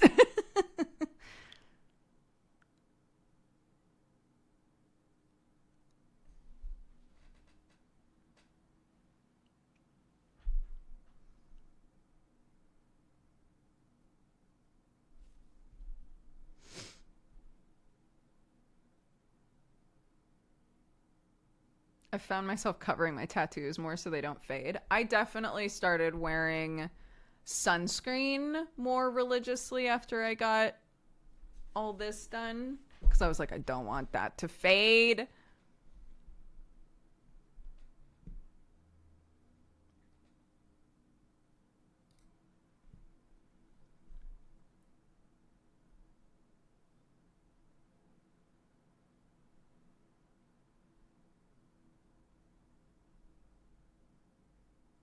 Yeah, I mean, he's being offered a lot of stuff.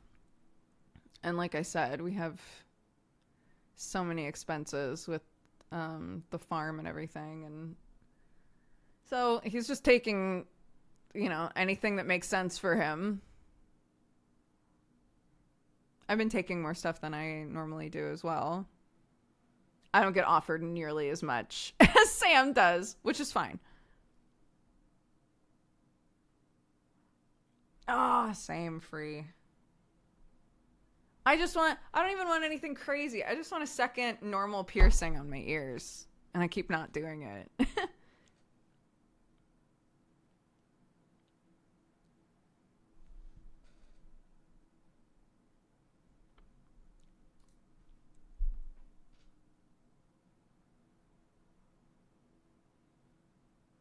I just got some toasted sesame oil for the first time. Any tips on how to use it best? Don't use very much of it. It's extremely strong. And typically in like recipes and things that you'll find to use it in, it's used near the end. You don't use it as like a cooking oil. It's like a flavoring oil. Don't use very much. It's very overpowering, but it tastes so good.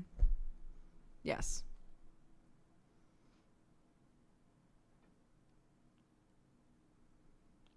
We can go to my piercer when you're here. We'll fuck you right up. Great. I'll just wait. I'll just wait until the Canada trip. I'll just do everything there.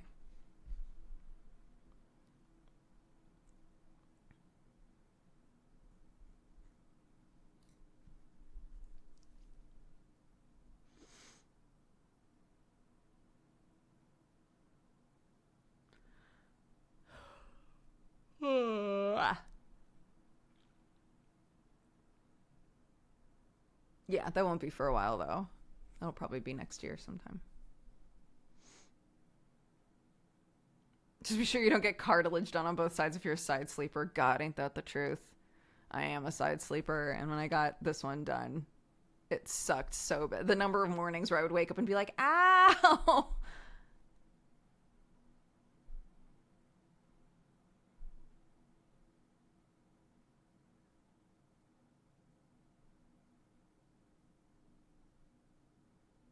Yeah, that was another thing that I actually really liked about having the sides really short, is I could actually see this piercing.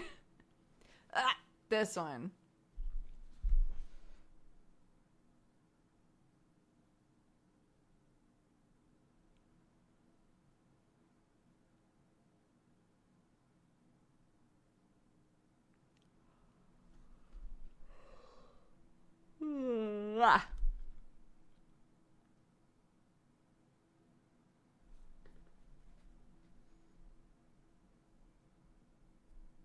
It does, yeah. It takes my skin's pretty sensitive already. And it took, I want to say, the better part of a year before this piercing calmed down and stopped like getting irritated occasionally.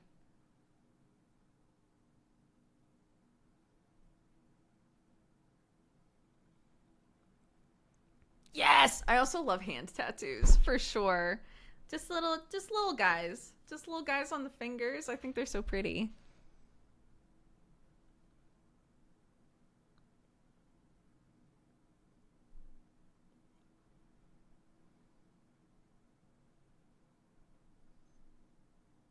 Or you know, you can get like huge poop on your whatever speaks to you.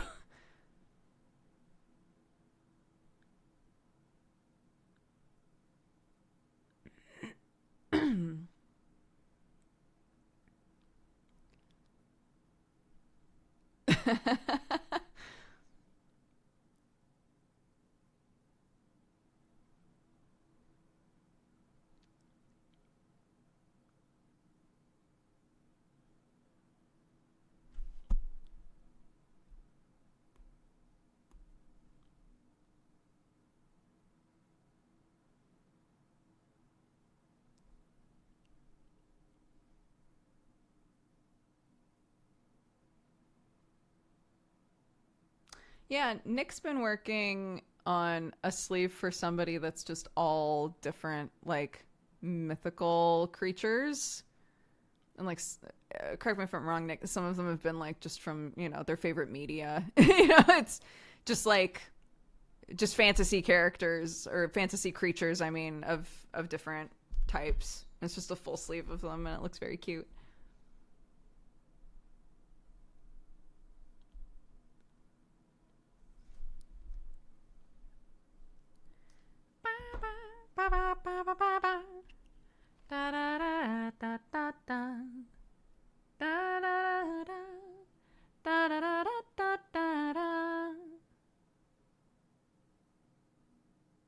You know what the worst part of the video is?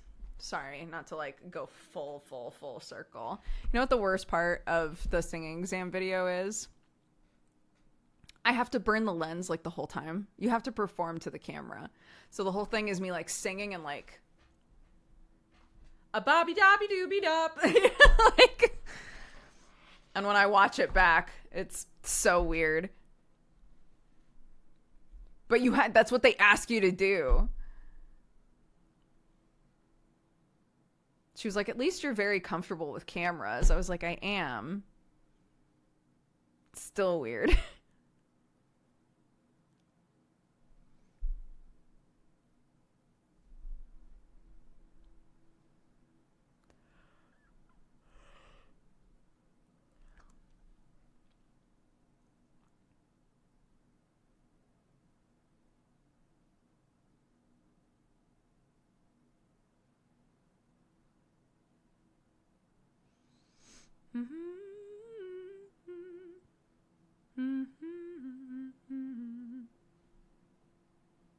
Next subathon goal, release the tapes. Oh my god. Yeah, that could definitely be on a subathon goal list. Let's just play that video. Yeah, I said the same thing when we were watching it. I was sitting like this while we watched it. And she was like, you see yourself all the time, though. I was like, I know, but I don't watch myself sing all the time. You know, there's a difference.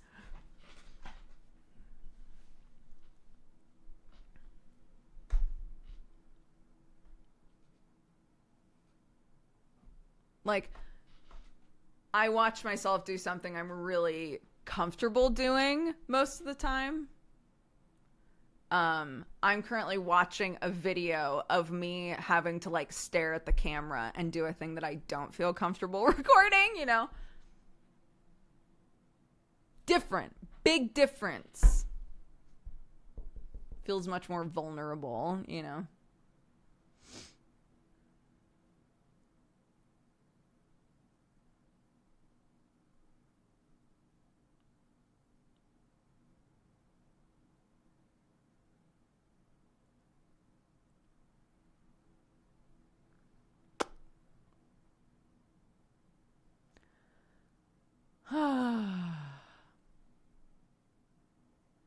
We're coming up on time, guys. We're coming up on time. But this week, Next Fest. When does Next Fest begin? What day? Is it the 21st?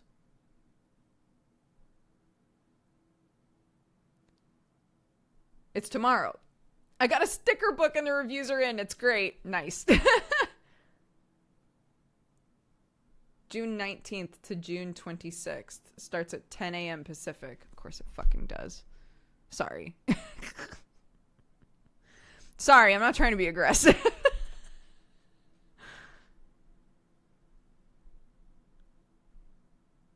So we can't do it tomorrow. So a different thing tomorrow. And then we can do some demos Tuesday, Wednesday. Maybe Thursday as well, if we want to just, like, make a whole thing of it. There's only one game coming up, I think, that I was very interested in playing, which was Feed All Monsters. Looks very cute.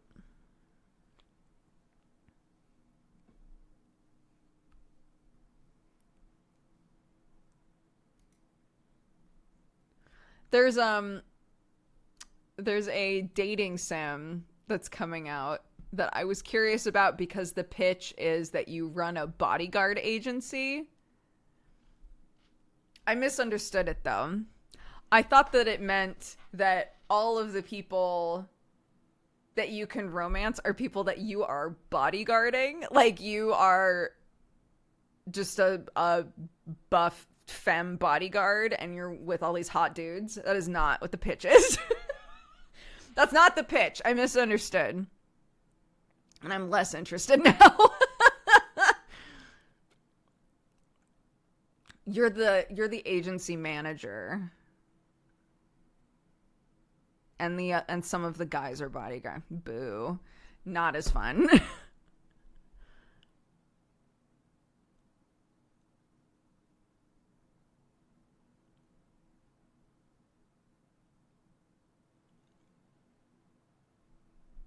It sounds better than anything I can imagine, except make it gay.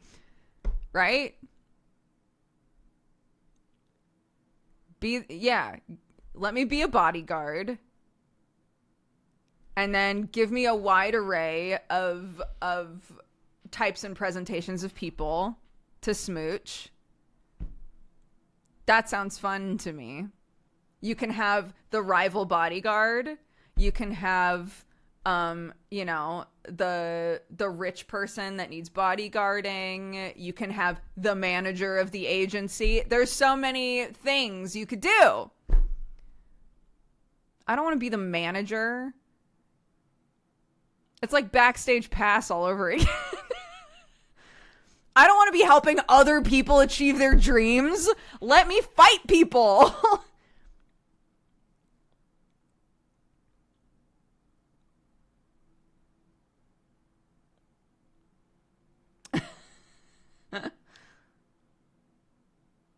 The rival, you mean my enemy who becomes my lover? Exactly.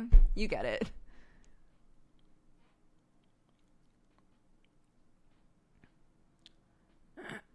Was it next week you wanted to start earlier?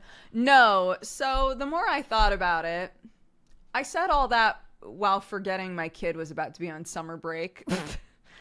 We are like sorting childcare for her, but I don't think it's going to make much sense for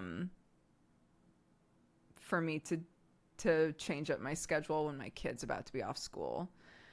So once she goes back to school, I think we'll talk about maybe starting my streams earlier. But it's still up in the air. I'm still like trying to figure out what I want to do. Because the last thing that I want is to be like, yeah, we're going to start streaming earlier so that we can have a bit longer streams. And then realize like, nope. Actually, I hate that. Because the problem is, sometimes people will be like, I have the most of my energy at night. At night is when I can set tomorrow me up for success, right? That's when I get shit done. That's when I feel energized. Sure. I'm the opposite. So if there's like, say, a bunch of dishes that need to get done, I'll go, Morning Brooke is gonna absolutely crush that shit. Right? Nighttime Brooke? No. She's too tired. She doesn't want to. No. But Morning Brooke? Oh my god. 6 a.m. rolls around, because again, she's waking up with the birds now. 6 a.m. rolls around, Morning Brooke's gonna be like, let's do some goddamn dishes. Like, that's not what Nighttime Brooke is like at all. So while I would love to bring more of morning me to my streams, I'm also like, bringing morning me to the streams is denying morning me from the stuff that needs to get done at home. You know? So we'll see.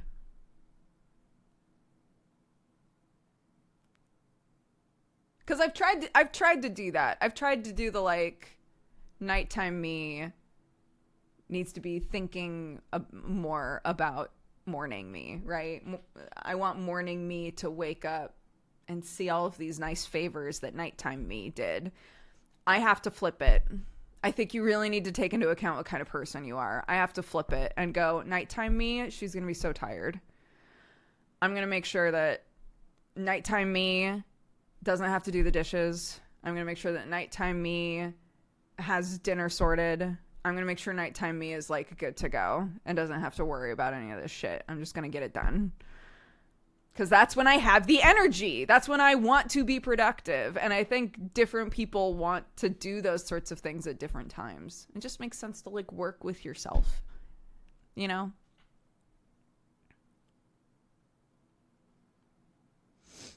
I have a sneaking suspicion Morning Brooke doesn't want to do the dishes either. Morning Brooke easily does the dishes. Nighttime Brooke is like, I don't want to. You know, the difference is staggering.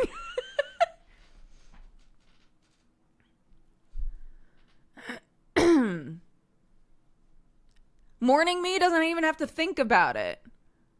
Morning me is getting breakfast ready for my kid. Morning me is like making sure everything's in the backpack. And morning me is also like, oh, I'll throw a few dishes in the dishwasher. Or, oh, I'll just scrub a few of these and get them done. And it just comes easily. Not at night. At night, I'm looking at it in the soft glow of the kitchen light with darkness outside and going, no, I don't want to. No, you know, so.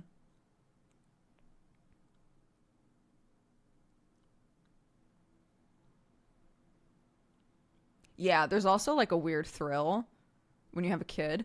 There's a weird thrill. I'm sure, you know, a bunch of you are going to be like, wait until they're a teenager and they sleep all day. Do you know that teenagers are going through a lot of the exact same things that toddlers do? Like mentally. Anyways, they need to sleep. So is my point. It's okay for teenagers to sleep a lot. They're going through a lot of shit. Anyways, if I wake up and my kid is still asleep, like I have been lately, there's this thrill of like, oh my God, I could just get up and like do a thing and my kid's not even awake. Oh my God.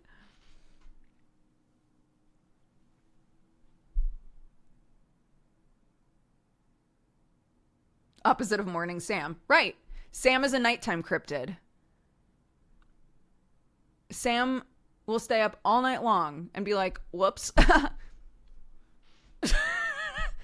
I will never understand that, because by the time 11 p.m. midnight strolls in, I'm going, holy shit, my entire body is shutting down. Like,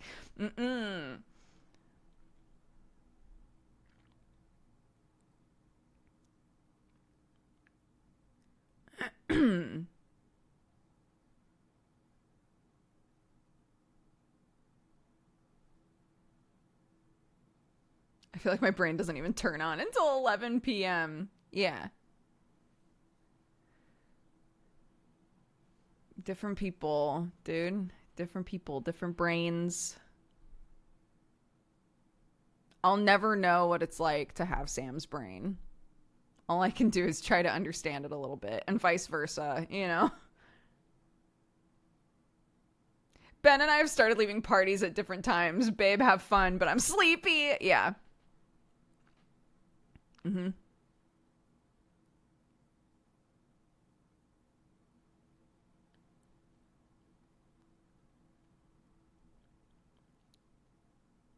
My brain only works at midnight. Yeah, I mean, you know, Sam has always liked being a nighttime person. He's always been a nighttime person. If you ask anybody in his family, he's always been just like fully activated at night, you know? That shit just ain't me. Unless it was fanfic Brooke. Fanfic Brooke is different. That's a different bitch altogether. If it's fanfic me, who's like 20,000 words, it's 2 a.m., I think I could do it. That's a different person. That is a different person. I don't claim them.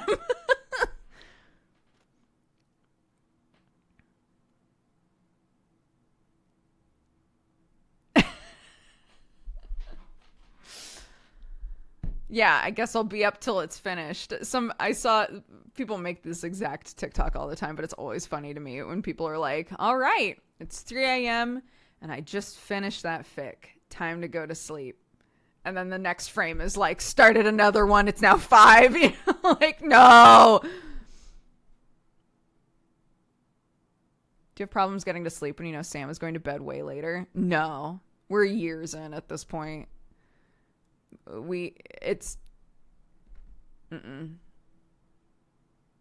I go to bed, I do my full night's sleep. Sometimes we overlap by like an hour or two, but most of the time I'm waking up right as he's coming to bed, and then we swap, and we both just starfish.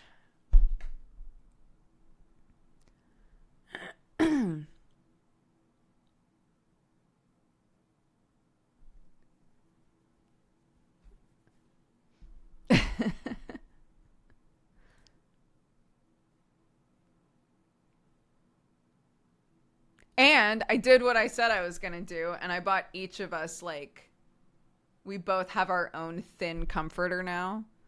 So, like, I sleep with one and then take it up, because he runs so much hotter than I do. So I sleep with one, and then we swap. When he gets into bed, he uses his own.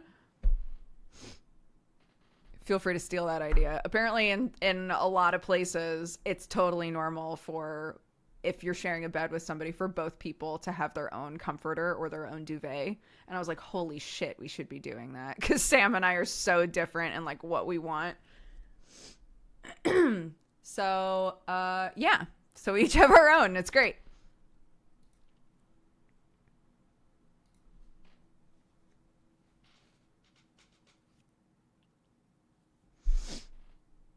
We've always had our own blankets. It's great. It's very good. Yeah.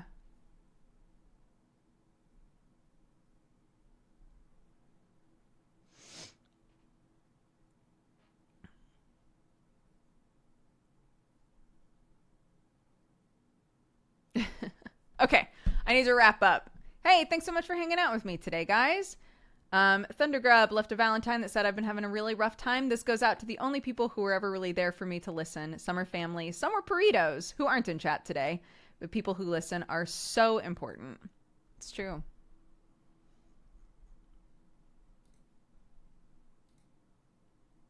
Oh my goodness. We have a raid leader and it says, Hitch has been cycling through Europe and is currently in Norway with breathtaking views, rocking a solar panel to charge his stuff. Amazing. Is it literally twitch.tv/Hitch? I guess I'll find out. Oh my gosh, yeah. Solar powered cycling tour, day 31. What? This is so cool. Oh my goodness. Okay, yeah, nice. I've never watched them before.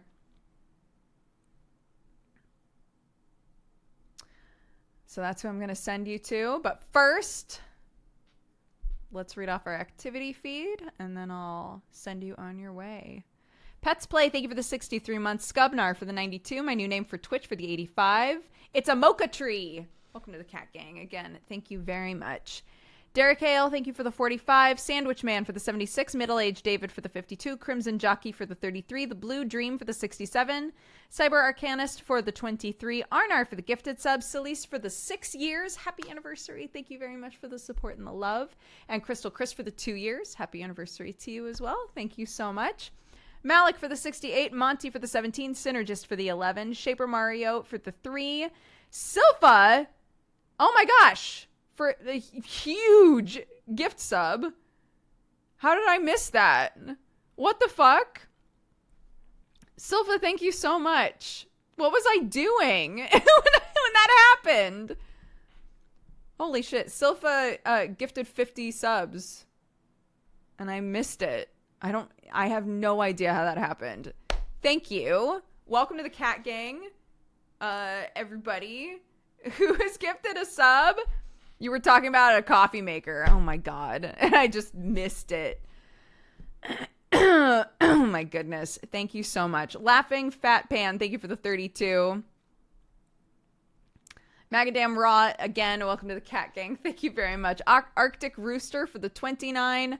Arnar for the gifted subs. Zico for the 88. Xander Prime for the 49. Frankaboom for the 16. And All Perspicacity for the 47. Thank you very much. I appreciate it. We're going to go ahead and raid Hitch, who's doing a bike tour of Norway and streaming the whole thing. It's very cool. I will see you guys around. I'll see you tomorrow, and we'll set up our schedule and stuff and figure out what we're going to play because Next Fest isn't starting for us until the next day. But I'll see you guys around. Take care of yourselves. Bye-bye.